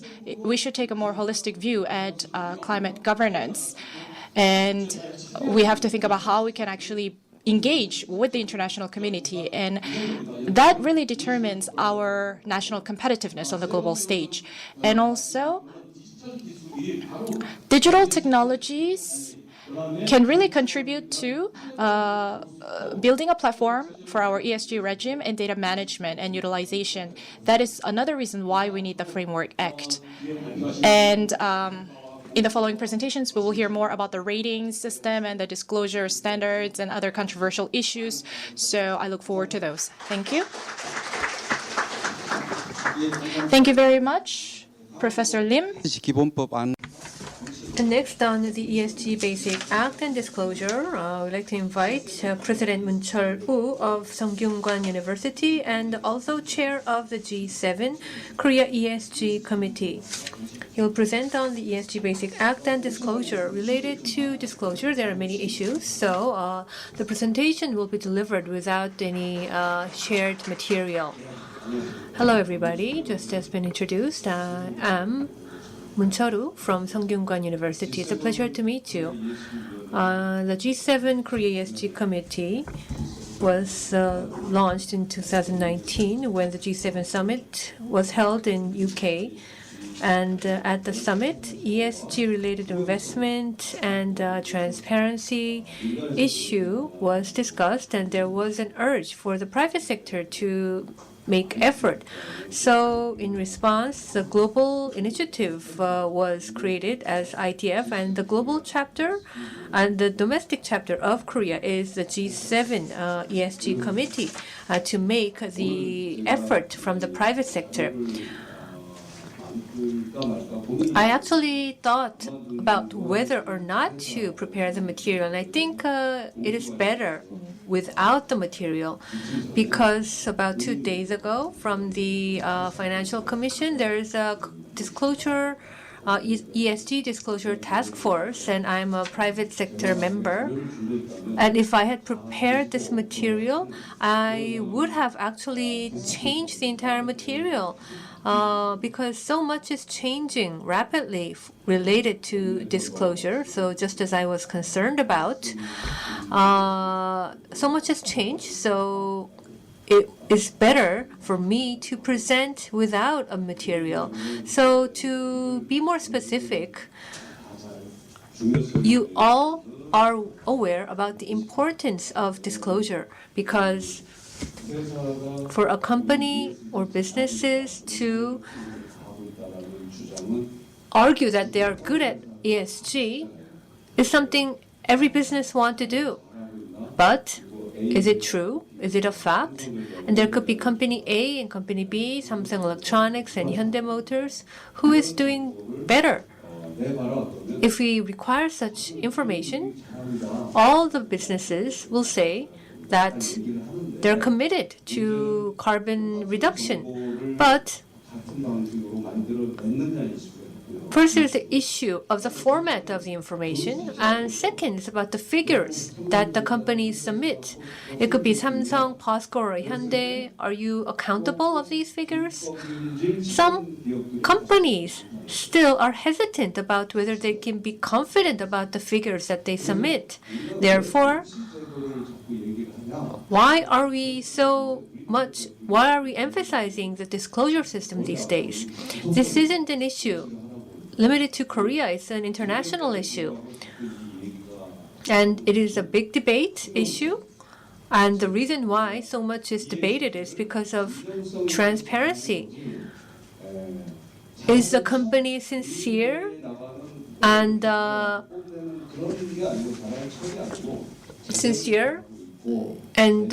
truthful in ESG? And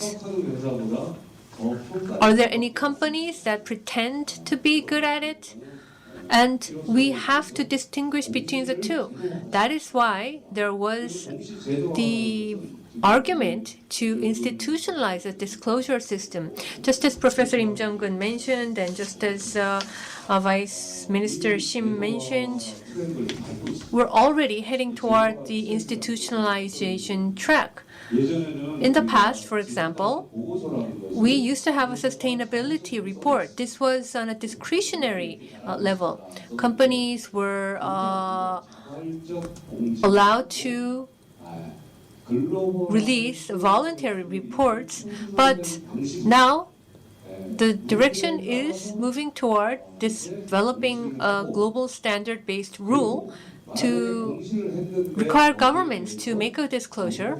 And if the disclosure information is not truthful, or if there is a defect, the companies will then be held responsible under the disclosure institution. And this process of institutionalization is now a global trend. There is a global track that is implementing this disclosure system. And the Korean government is also following that track. At the private sector TF at the Financial Commission, we're also discussing frequently that when you look at this from the business perspective, they're now given a kind of a new homework, additional homework, because they need to create the data that didn't exist in the past. That's a big burden, first of all. Many companies don't have such data at hand in the first place. So then, they don't have the workforce to be in charge of such data. And another issue is money. At the SEC of US, according to SEC, they did a kind of a survey. They did a kind of a research on the additional cost that is incurred due to the disclosure. In addition to the general accounting cost, that it will cost about $700 million. So this is an annually repeating cost. So what about Korean businesses? How many companies would be able to afford 700 million every year? This is a very serious issue. And what is another serious issue? That is, compared with companies in Europe and US, Korea was somewhat late in ESG. So in the same sector, we have European competitors and US competitors. For example, if we compare Samsung and Apple, there could be the same test that they need to test. Then if we compare their scores, companies like Apple or European companies are more likely to have better scores than Korean companies like Samsung. And then under this situation, what kind of impact will it have on the stock price of Samsung? And if Samsung needs to supply to a foreign company, if, for example, they need to supply semiconductor, what kind of impact will it have? So this is a big dilemma in terms of national interest and the business interest. So this ESG disclosure is something that we should head toward. But are Korean businesses ready? And if we do put this in place and implement it, then how ready our Korean companies are, and what kind of impact will they need to suffer when they need to work with foreign partners? And these are the issues that we discussed. I also raise these issues. At the Global ESG Association, there are also many proposals related to the basic law on ESG. And so this is my personal view, considering the current situation. The Global ESG Association is making a couple of proposals related to the Basic Act. It proposes this presidential decree that stipulates exclusive task force for disclosure. That is a basic framework of the Basic Act. And I think that is very timely and significant because, to give you some more detail, first of all, the Financial Commission is doing something that the legal basis doesn't exist. It is the authority of the Financial Commission to deal with the financial information under the Capital Markets Act, but for the ESG information, which are non-financial information, this is not under the authority of the Financial Commission. But this is actually being covered by the Financial Commission of Korea. And these regulatory measures need to be legally discussed because it could raise an issue, a legal controversy. And secondly, from the corporate perspective, regarding these standards, it's important to engage the companies, and we need to listen to their voices. But right now, considering the current corporate governance, that is not easy. Just as Professor Lim explained in detail, when we look at EU or US, when they developed their sustainability standards and guidelines, they took much more time, and they didn't focus too much on the accounting standards, just like we're doing. The issue of sustainability is not an issue of accounting, but it happens to be that the body of IFRS is in charge of this. So that is why accounting is emphasized in the legislation. When you look at the expert group composition in EU, there are many. 7 members are from the 9 financial sector agencies, and 4 from non-financial sectors SMEs, and from financial sector, including the banking and insurance sector, 5 members were appointed, and also sectors of the financial sector, 5 members were appointed, and also there are members of NGO, and also from the labor unions. Also, accounting expert. There was only 1 expert. So what does this imply? The issue of sustainability, whether it's environment or social or the ecosystem, these types of issues, in terms of its measurement and disclosure, experts from various fields have their own knowledge that's been accumulated over 20 years. And so their voices are reflected. And also, the voices from the business sector is also reflected.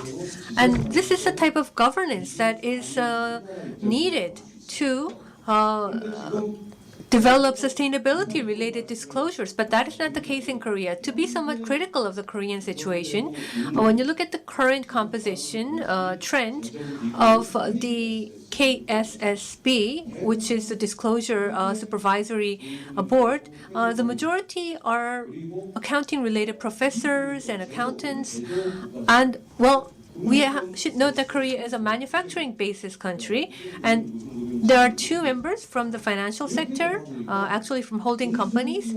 So this means that from the SME sector, despite the fact that they are majorly hit by the disclosure institutionalization, they don't have a place to raise their voice.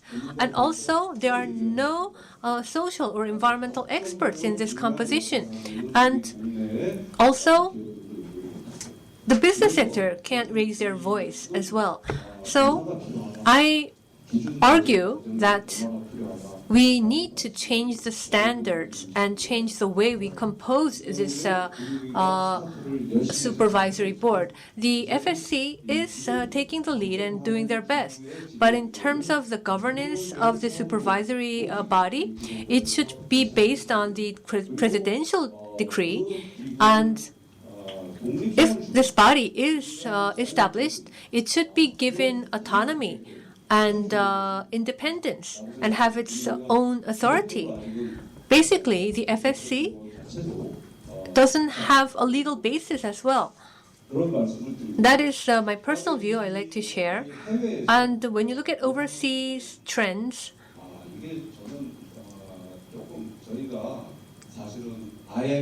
as a matter of fact, we all remember the trauma of the 1997 Asian financial crisis.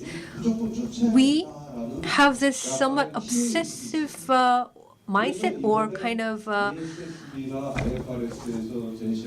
obsessive mindset, that we are obliged to follow any global standard, just like IFSS. But when you look at the different cases of different nations, Korea seems to be somewhat too obedient. And we're kind of like a student that follows all the orders of the teacher. Only Korea was the only country that followed the IFRS system in its full requirement. China still follows its independent accounting system and only pretends that it reflects the IFRS and to proclaim that it is a global member. Then what about Japan? It already has its own accounting standards, and it also follows GAAP of US, and it also allows certain companies to follow the IFRS standard if they want to. It has been so for 20 years. Korea was the only country that raised up its hand and said that we will follow IFRS fully. So what should we think of this mentality? I think it's now time to move away from this mentality because it has a major impact on Korean businesses. And the impact is much bigger for Korean companies when we compare with US or other countries. Why do we have to mandatorily or obsessively follow this request? We have to be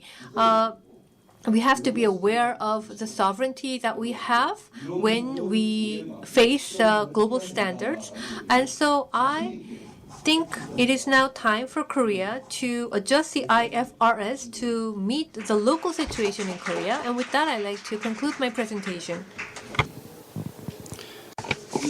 Thank you.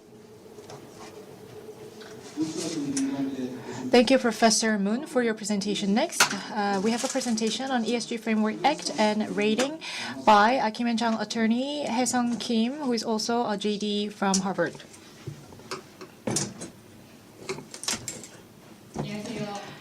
Good afternoon. As been introduced, I am Hae-sung Kim. Today, I would like to talk a little bit about the ESG ratings. How do you use this clicker?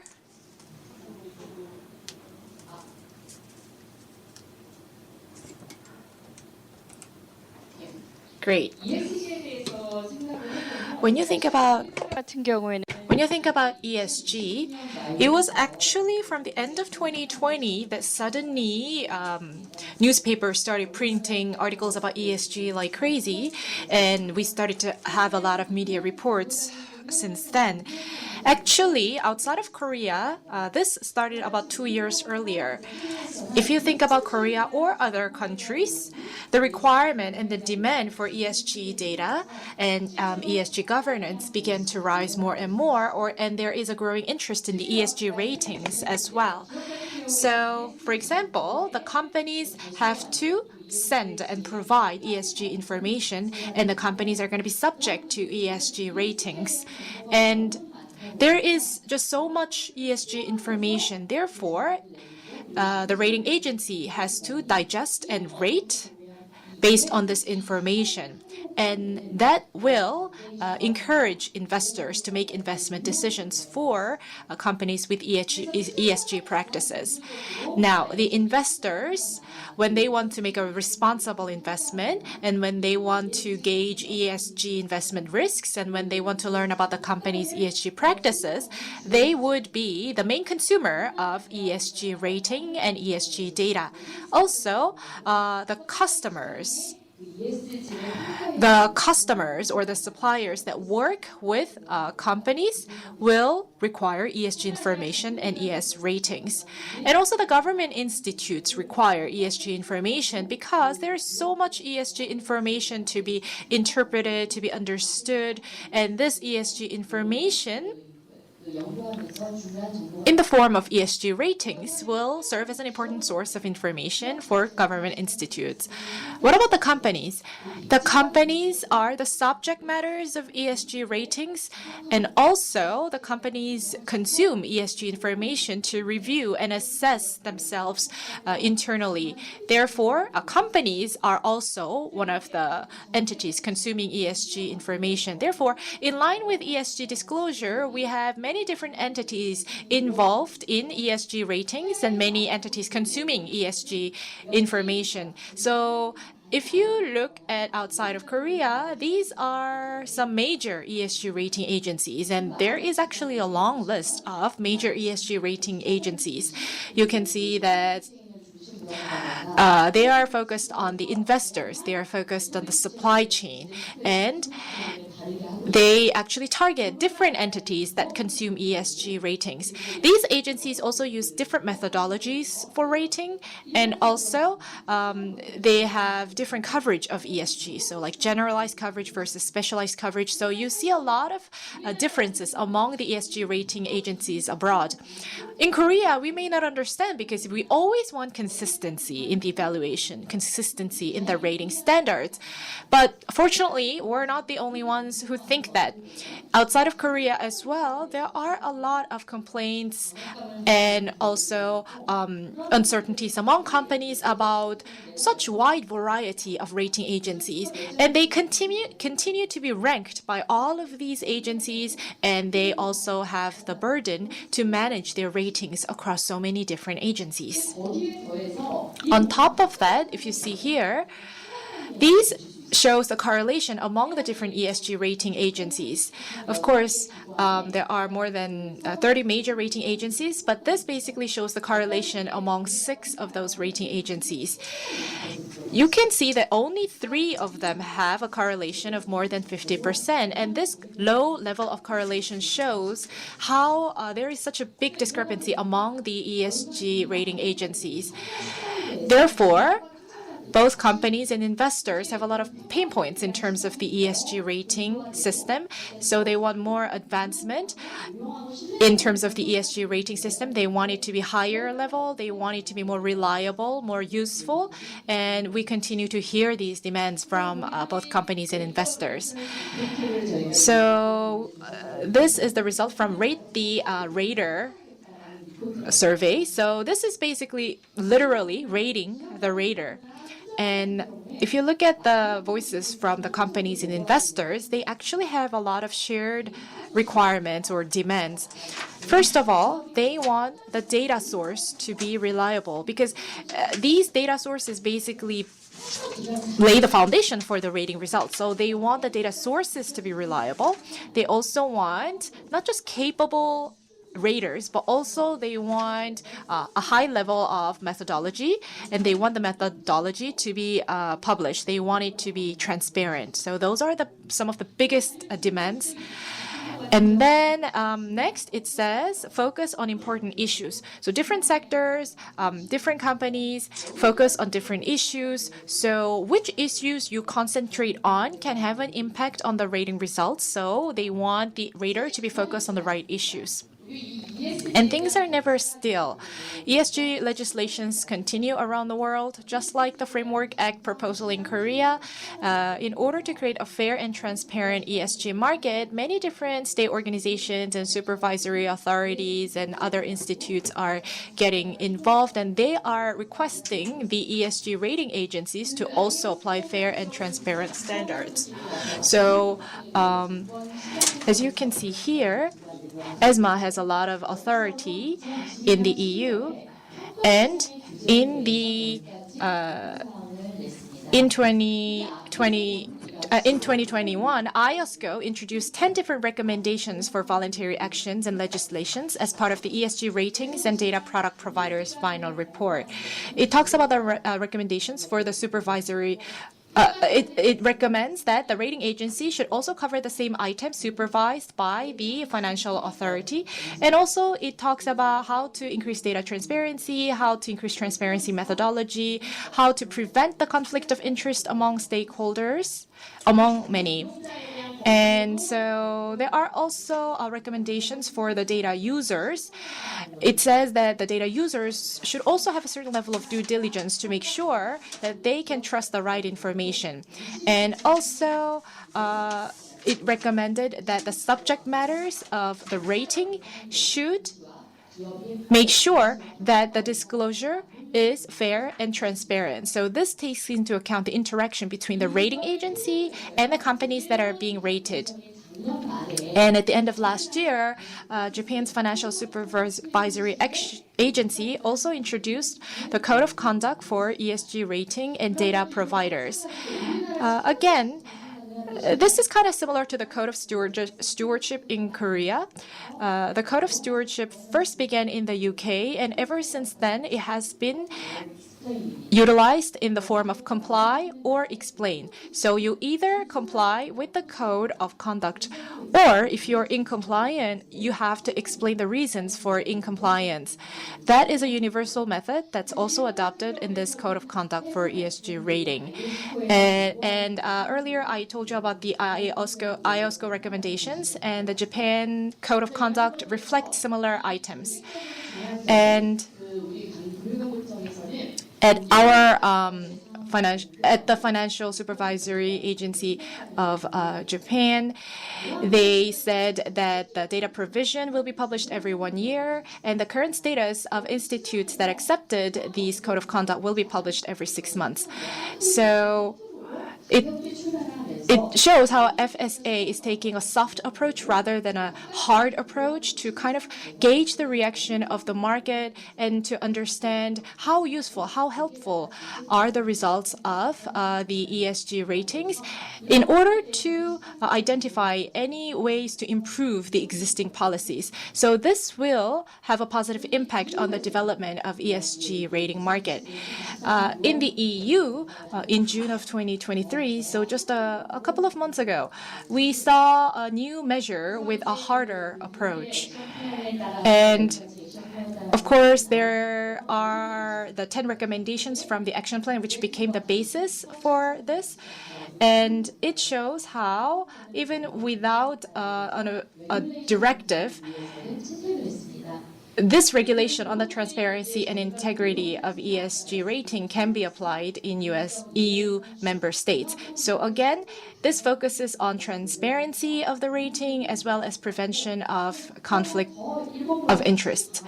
And you can see that relative to IOSCO, this actually mandates that rating agency has to have authorization from ESMA, and there are some requirements and regulations about authorization as rating agency. That's one unique characteristic of this regulation, and this shows how, as a developed economic bloc, it is imposing stricter regulations of what you have to do in order to qualify as a rating agency. And also, it provides provisions such as penalties and fines.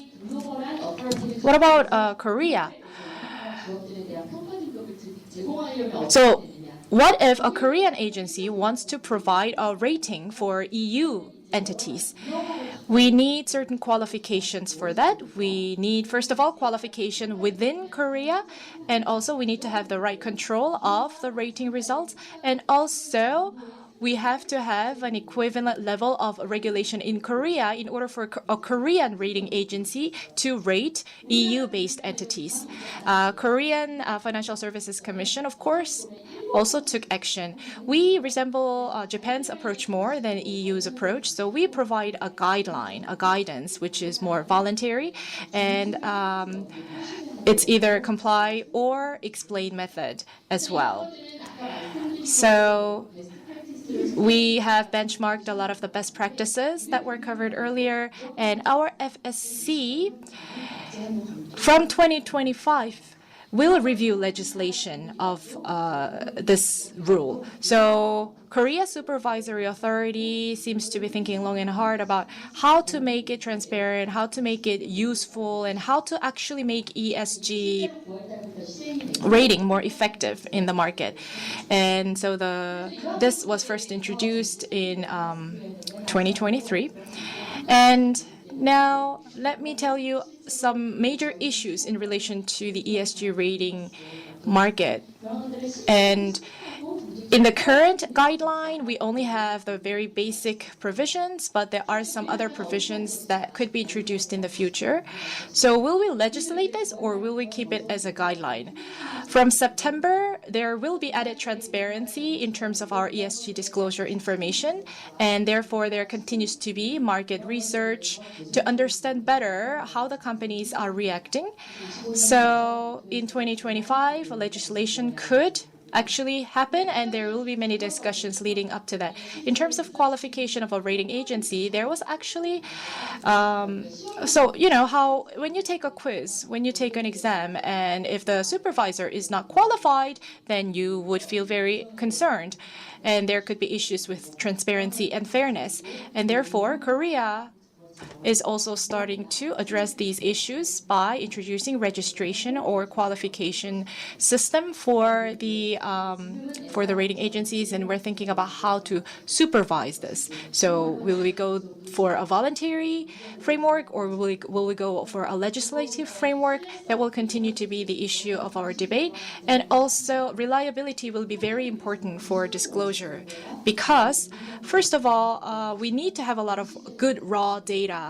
And we have to, first of all, have a well-established disclosure system in order for us to have a well-established rating system. And also, we have to think about, for example, prevention of conflict of interest. So, for example, in the EU, the rating agencies are prohibited from providing consulting services. So we have to think about how to prevent conflict of interest.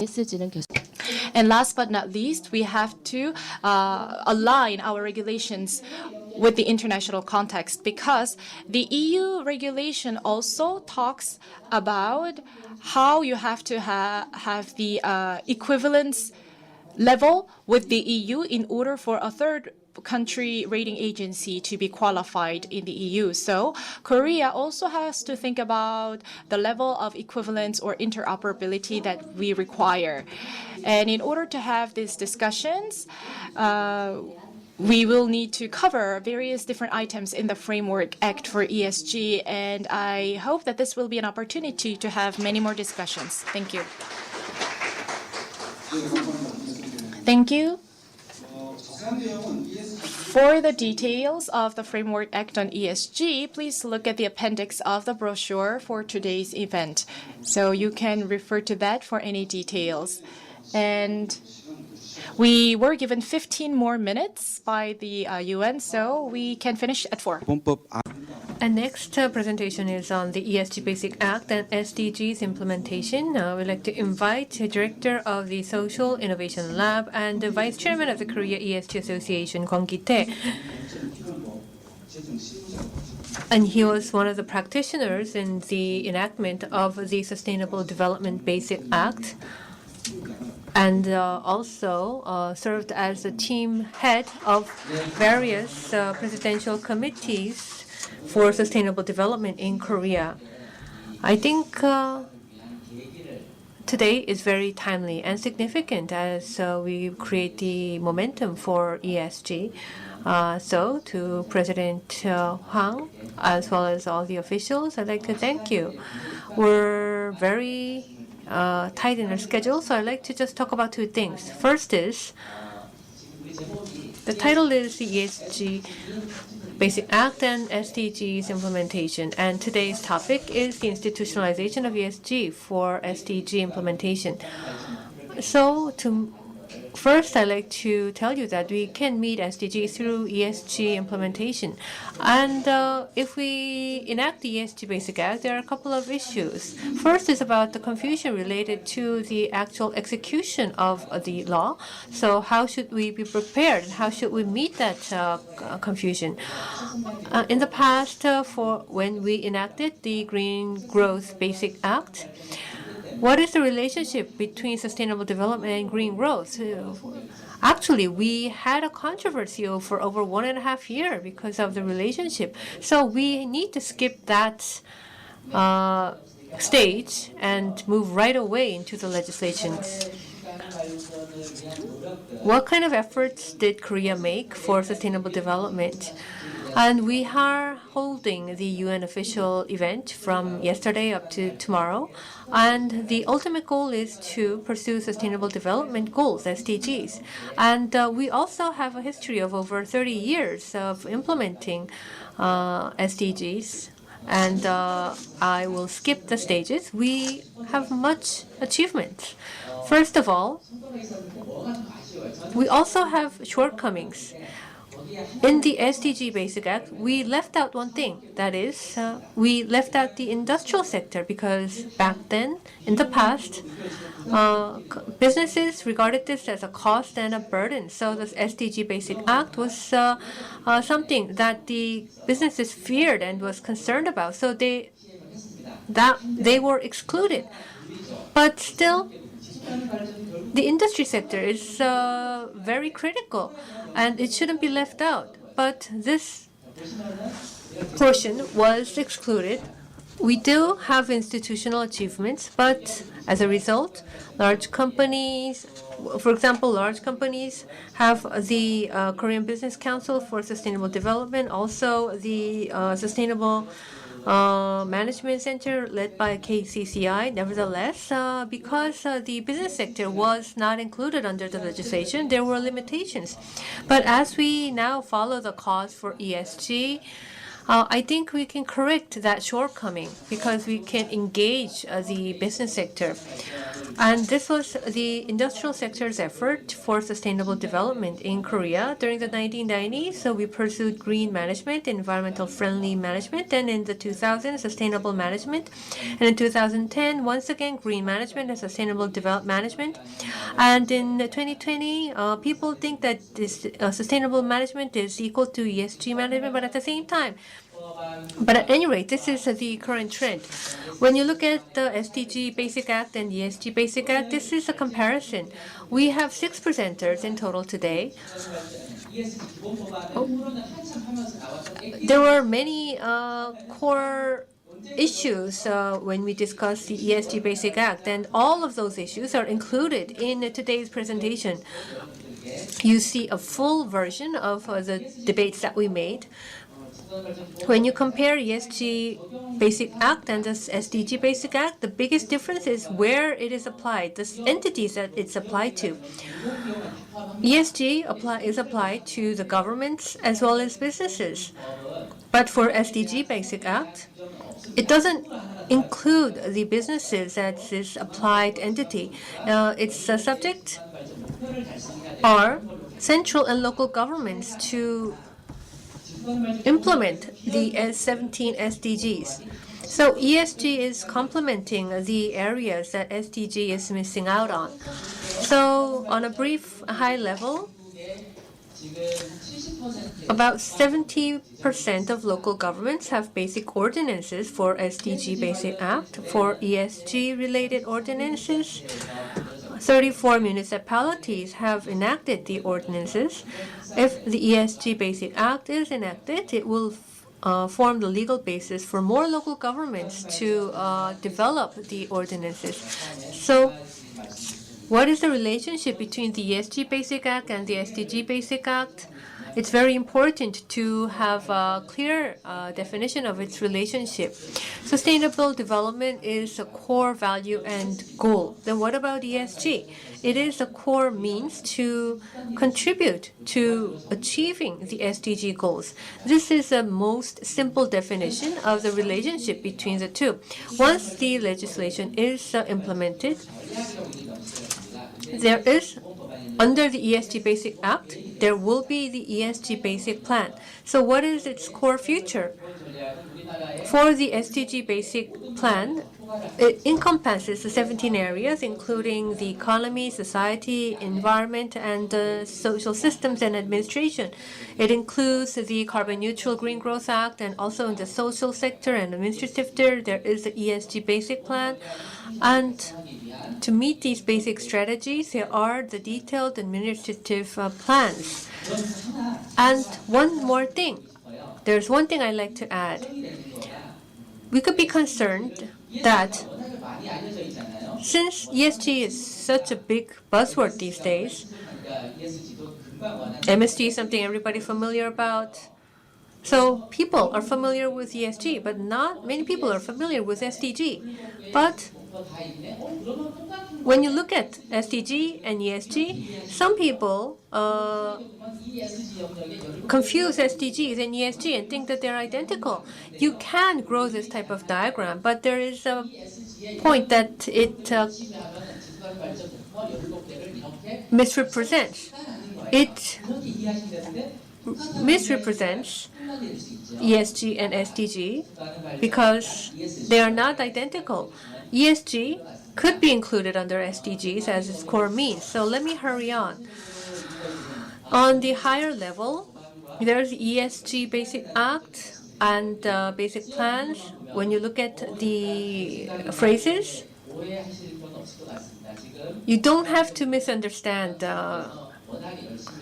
The local governments are working on the legislation, and the industrial sector is also speeding up with ESG, and also true with local governments. I think this is a very desired movement.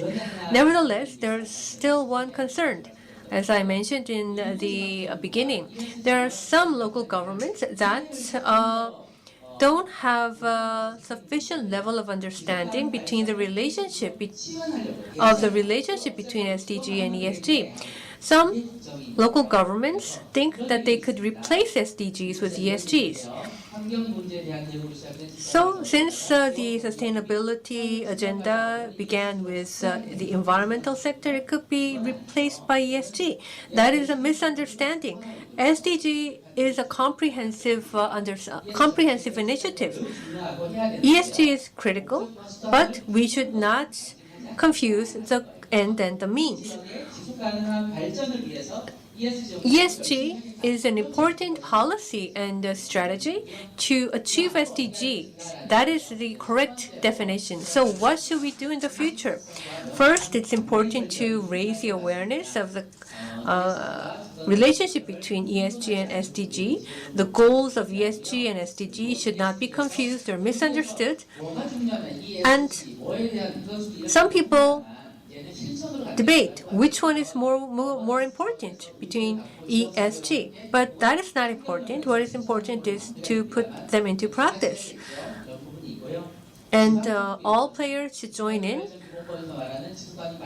and the local governments should pursue the SDG and also develop basic ordinances for ESG. SDG is not something that could be replaced with ESG, and it should be clearly understood that ESG is a core means to achieve SDG. So for both local and central governments, they should set the policy and framework for ESG, and the citizens should practice ESG, and the businesses should also practice ESG management. And then this should lay the foundation for a full-phased ESG management. I think the private sector could play a role for not only ESG but also for RE100. When the ESG Basic Act is enacted, as been mentioned repeatedly, it shouldn't be a kind of a regulatory control. It should be a supportive mechanism to help businesses with ESG management. Of course, large companies are important, but we should not leave out mid-sized businesses and SMEs so that the ESG Basic Act is executed. And we should set a clear goal, and the businesses should make these types of efforts. It should first define a clear ESG goal that meets its characteristic, and should have a transparent disclosure of its ESG goals and process and achievements, and should reflect them in their financial goals so that ESG is truthfully implemented. Thank you very much. 예, 특히 Thank you. Especially Mr. Kon was heavily involved in the preparation of this event. Please give him another round of applause. Thank you. Next, I would like to talk about the major issues around ESG Framework Act, especially in the context of legislation.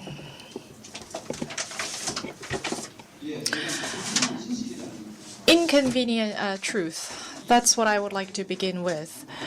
ESG Framework Act and related advice would involve a lot of questions such as, do we need ESG Framework Act? And why do a lot of business people misunderstand legislation of ESG as a new regulation? And on the other hand, the EU, the US are introducing new ESG norms and rules. And why do some people think that Korea can be the only exception to this trend of institutionalizing ESG as norms? And some people think of ESG regulation only as a risk or a crisis, but we should actually think of it as an opportunity. And I think that's something that many people are overlooking. And then earlier, as we heard from President Ko, who are the actors of ESG management? The answer is everyone. Everyone in Korea should be the actor behind ESG practices. And next, I think this is an important vision of Global ESG Association. We are really looking to leverage ESG as a way to cooperate with developing countries and provide more support for them.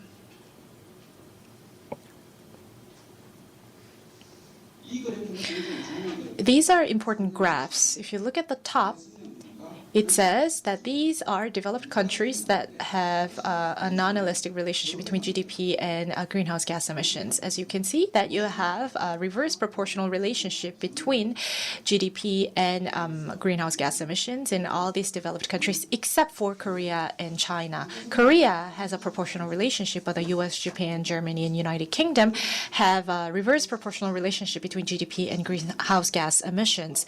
And so ESG can actually bring about a paradigm shift in the economic structure and also the way businesses do their business. And then in the United States, we once had the era of entrepreneurs changing to the era of professional managers, moving on to principal agent paradigm, which is then transitioned to stakeholder primacy. So stakeholder primacy is really becoming one of the most important paradigms. And during a biz roundtable in 2019, which brings together 200 companies around the US, shareholder wealth maximization was scrapped as an idea. And basically, ESG is no longer in the hands of shareholders anymore. And then this shows some decisions from the U.S. Supreme Court that are taught at schools of law in the U.S. In 1990, we had a lawsuit involving Ford. The Supreme Court ruled for shareholder primacy. But then from 1985 from onward, there were a lot of lawsuits about M&A. Delaware Supreme Court ruled for stakeholders. So from 1985 onward, the Supreme Court decisions really laid the foundation for stakeholder primacy, and this also serves as a foundation for academic research as well. But Korea lacks history and depth in this area. And then let me present you with an inconvenient truth. This shows the stake of 3 top asset managers of the U.S. across 500 top global companies. It's 20%. So Vanguard, BlackRock, and all of these, major asset managers have more than 20% stake in the global top 500 companies. So you cannot be free from their ESG standards. And of the as you can see, in case of Korea, out of 100 top Kospi market cap companies, BlackRock has number 2 or number 3 stake in 57 of them. So you have to do ESG, not just in the US, but also in Korea. And in the US, BlackRock is actually chasing out some directors in companies that are not practicing ESG. And maybe one day that will happen in Korea as well. So you see ownership, management, right, and supervision here. You can see that the word ESG is next to ownership as well. So ownership can no longer free from the expectation for ESG. So the group owner one day could even change if they do not adopt ESG practices. In the EU, during a lot of MBA courses, they talk a lot about this, especially among business people and academic scholars. They think a lot about the objective, value, mission, and vision statement of companies. And a lot of companies are drastically overhauling these objectives and mission statements. But in Korea, we think of ESG to be only part of PR. So that's the difference between Korea and other countries in their approach to ESG. ESG Framework Act will contribute to the national competitiveness of Korea, and that should be our target. We proposed the bill in order to reinforce the national competitiveness of the Korean economy, and the goal is also to contribute to national economic development. This shows the directions for the proposal and other details of the proposed bill. You can refer to these details in your brochure.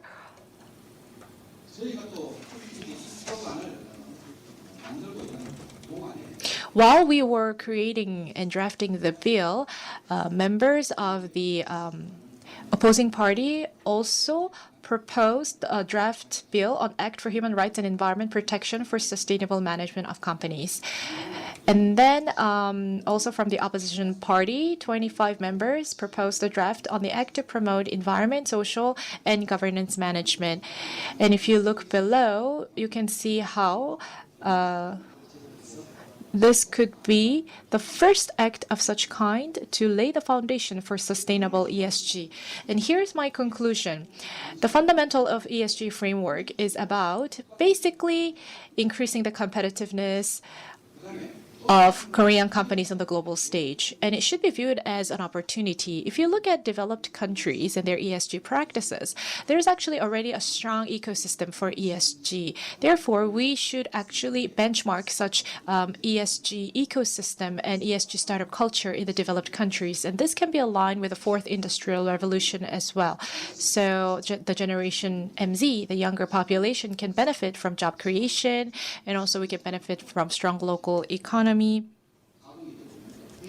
And also, this can really revitalize the local economy. And this is also in line with the values of Generation MZ. And ESG can contribute in all of this aspect.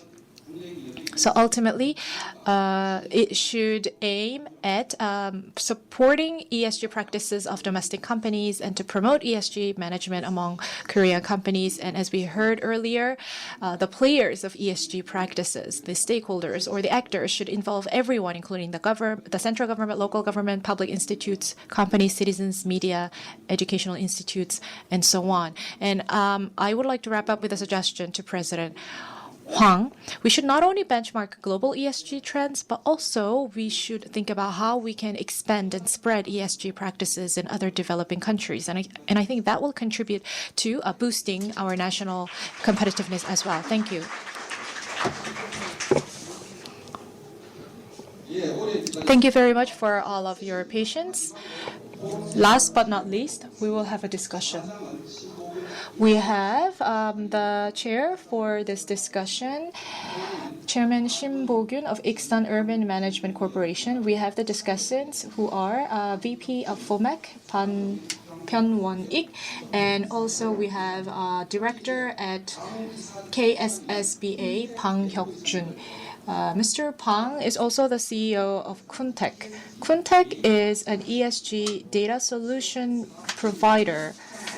And so I look forward to a lot of insightful discussion. And we will also engage members from the floor if you have anything to offer. 예, 심의사장님께 And Chairman Shim will moderate the discussion.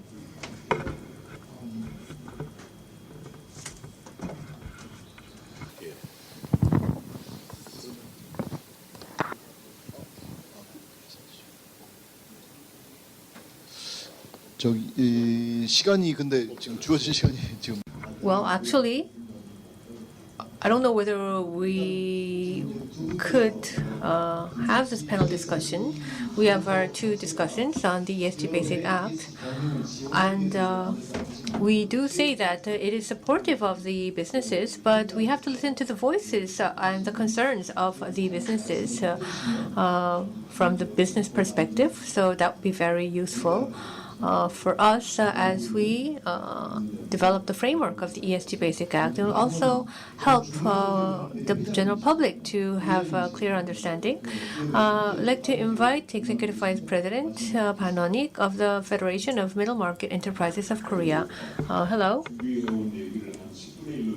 I think I have to shorten what I prepared by 1/10 because of the time. Already, the previous presenters covered the topics, so I'll be very brief. Past 10 years, I represented the Federation of Middle Market Enterprises of Korea.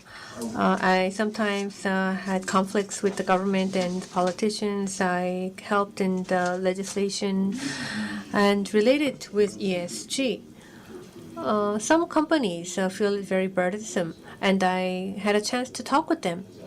And today we heard presentations, and we understand that if we don't change, we can't survive. I think this is something that should be shared by businesses. We're talking about law, and we're preparing to develop a new law. I first began working at the Federation because I recognized that middle market enterprises refuse to grow into large companies because I felt that then we won't have a future. So that was why I launched the Federation of Middle Market Enterprises of Korea.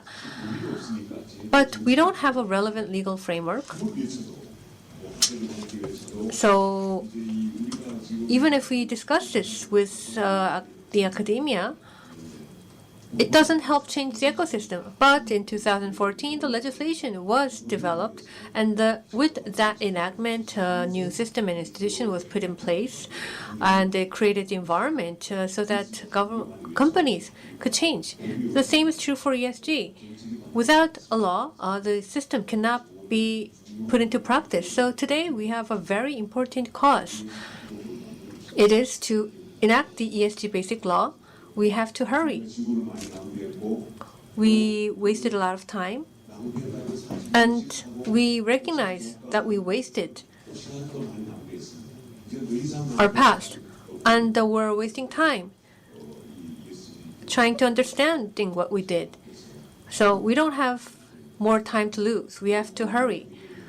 And about the background and the reason, I think we already have a full understanding. So I'll end at this point.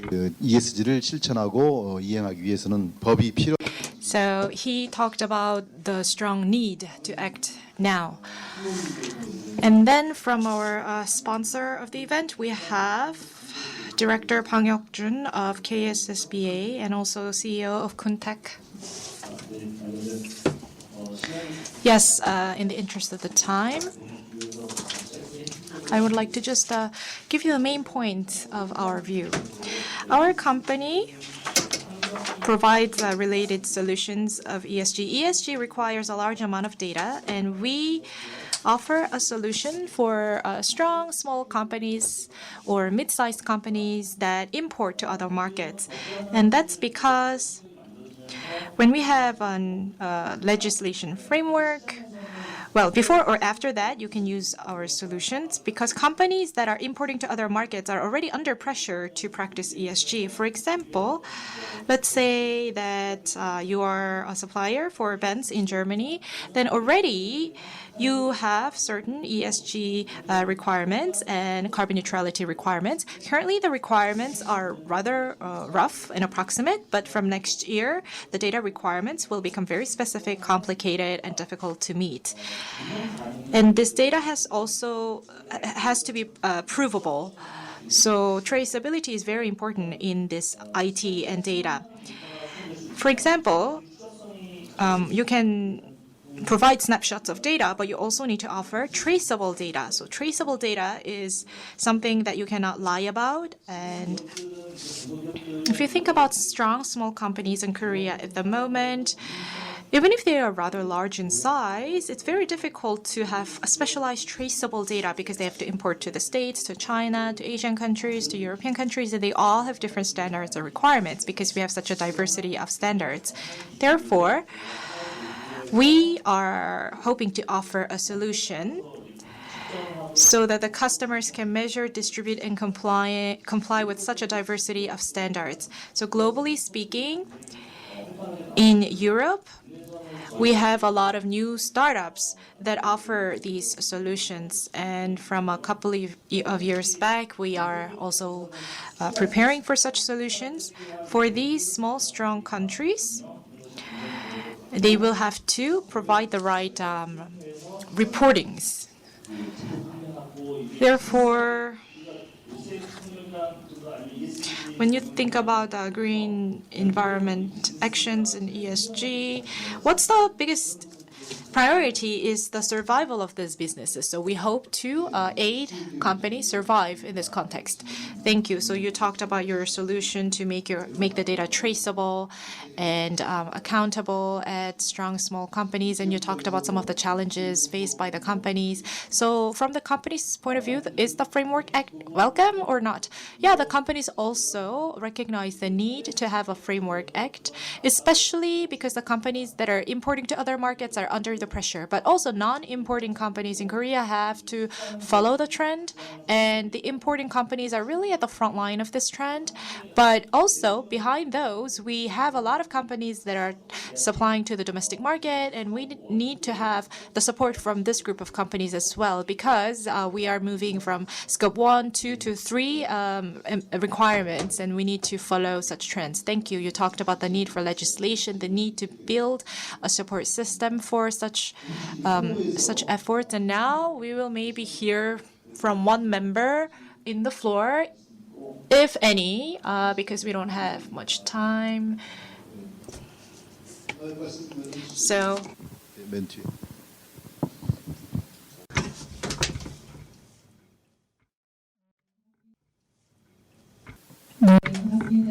Hello, I'm from the Gyeongnam Youth Cluster. We're an auditing agency network, and I'm the secretary of these 21 enterprises. From last year, many companies have a so-called ESG Management Center. We have many experts in this room. What is your evaluation of the ESG management of public entities? Public entities also do ESG management. So the question was how it is viewed. Secretary Soo-kyung has raised a question from the Gyeongnam Youth Cluster.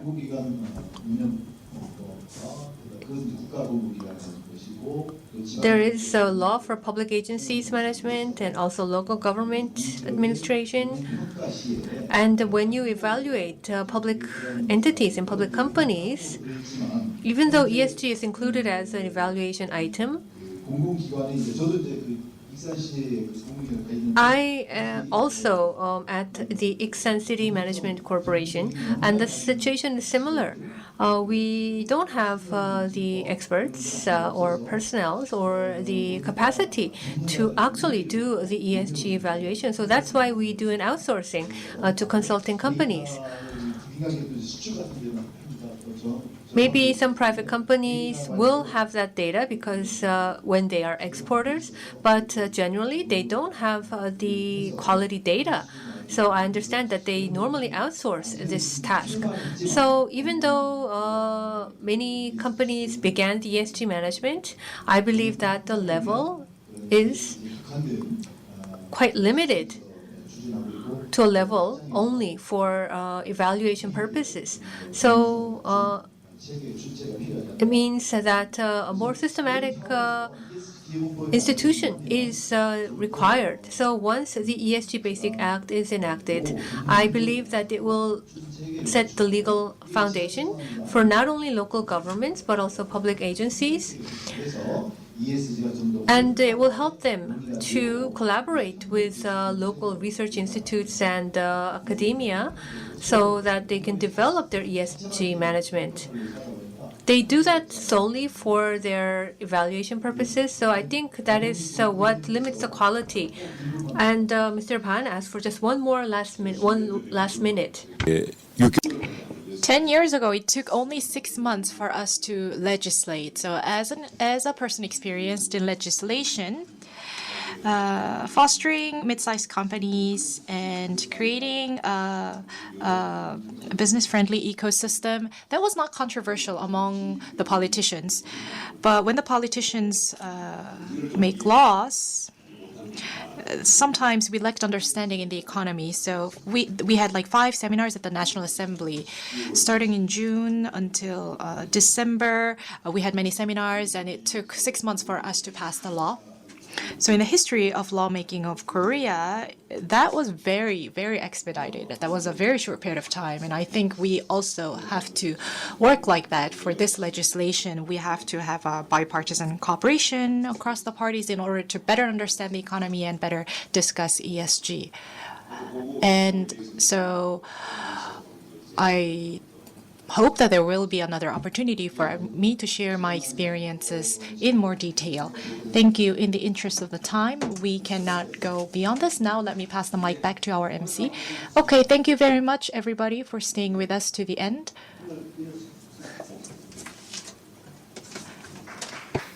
Thank you to our panelists. Once again, thank you to Chairman of Iksan Urban Management Corporation, Shim, for chairing the discussion.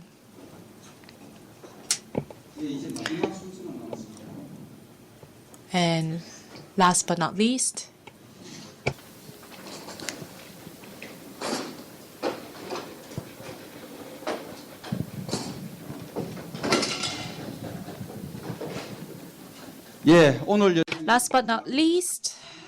we have a closing remark by President Hwang In-kyung of Global ESG Association, who organized this event. Please welcome her with a big round of applause. Ladies and gentlemen, thank you very much for your focus and your participation until the very end. Some of you may not have known what we do at our association. One of our first projects was to legislate ESG Framework Act. And over the course of 3 months, we invited some of the best experts in Korea across different sectors to learn and exchange opinions. We had a lot of meetings and we shared a lot of ideas. And through a member of National Assembly, Cho Hae-jin, and thanks to his cooperation and support, we were able to propose the bill. And also, Vice President Pan Won-ik of FOMAC made this proposal possible in just 6. He said that he talked about his experience of legislating a law in just 6 months, and we also hope that we will be able to have such an accomplishment in a short period of time.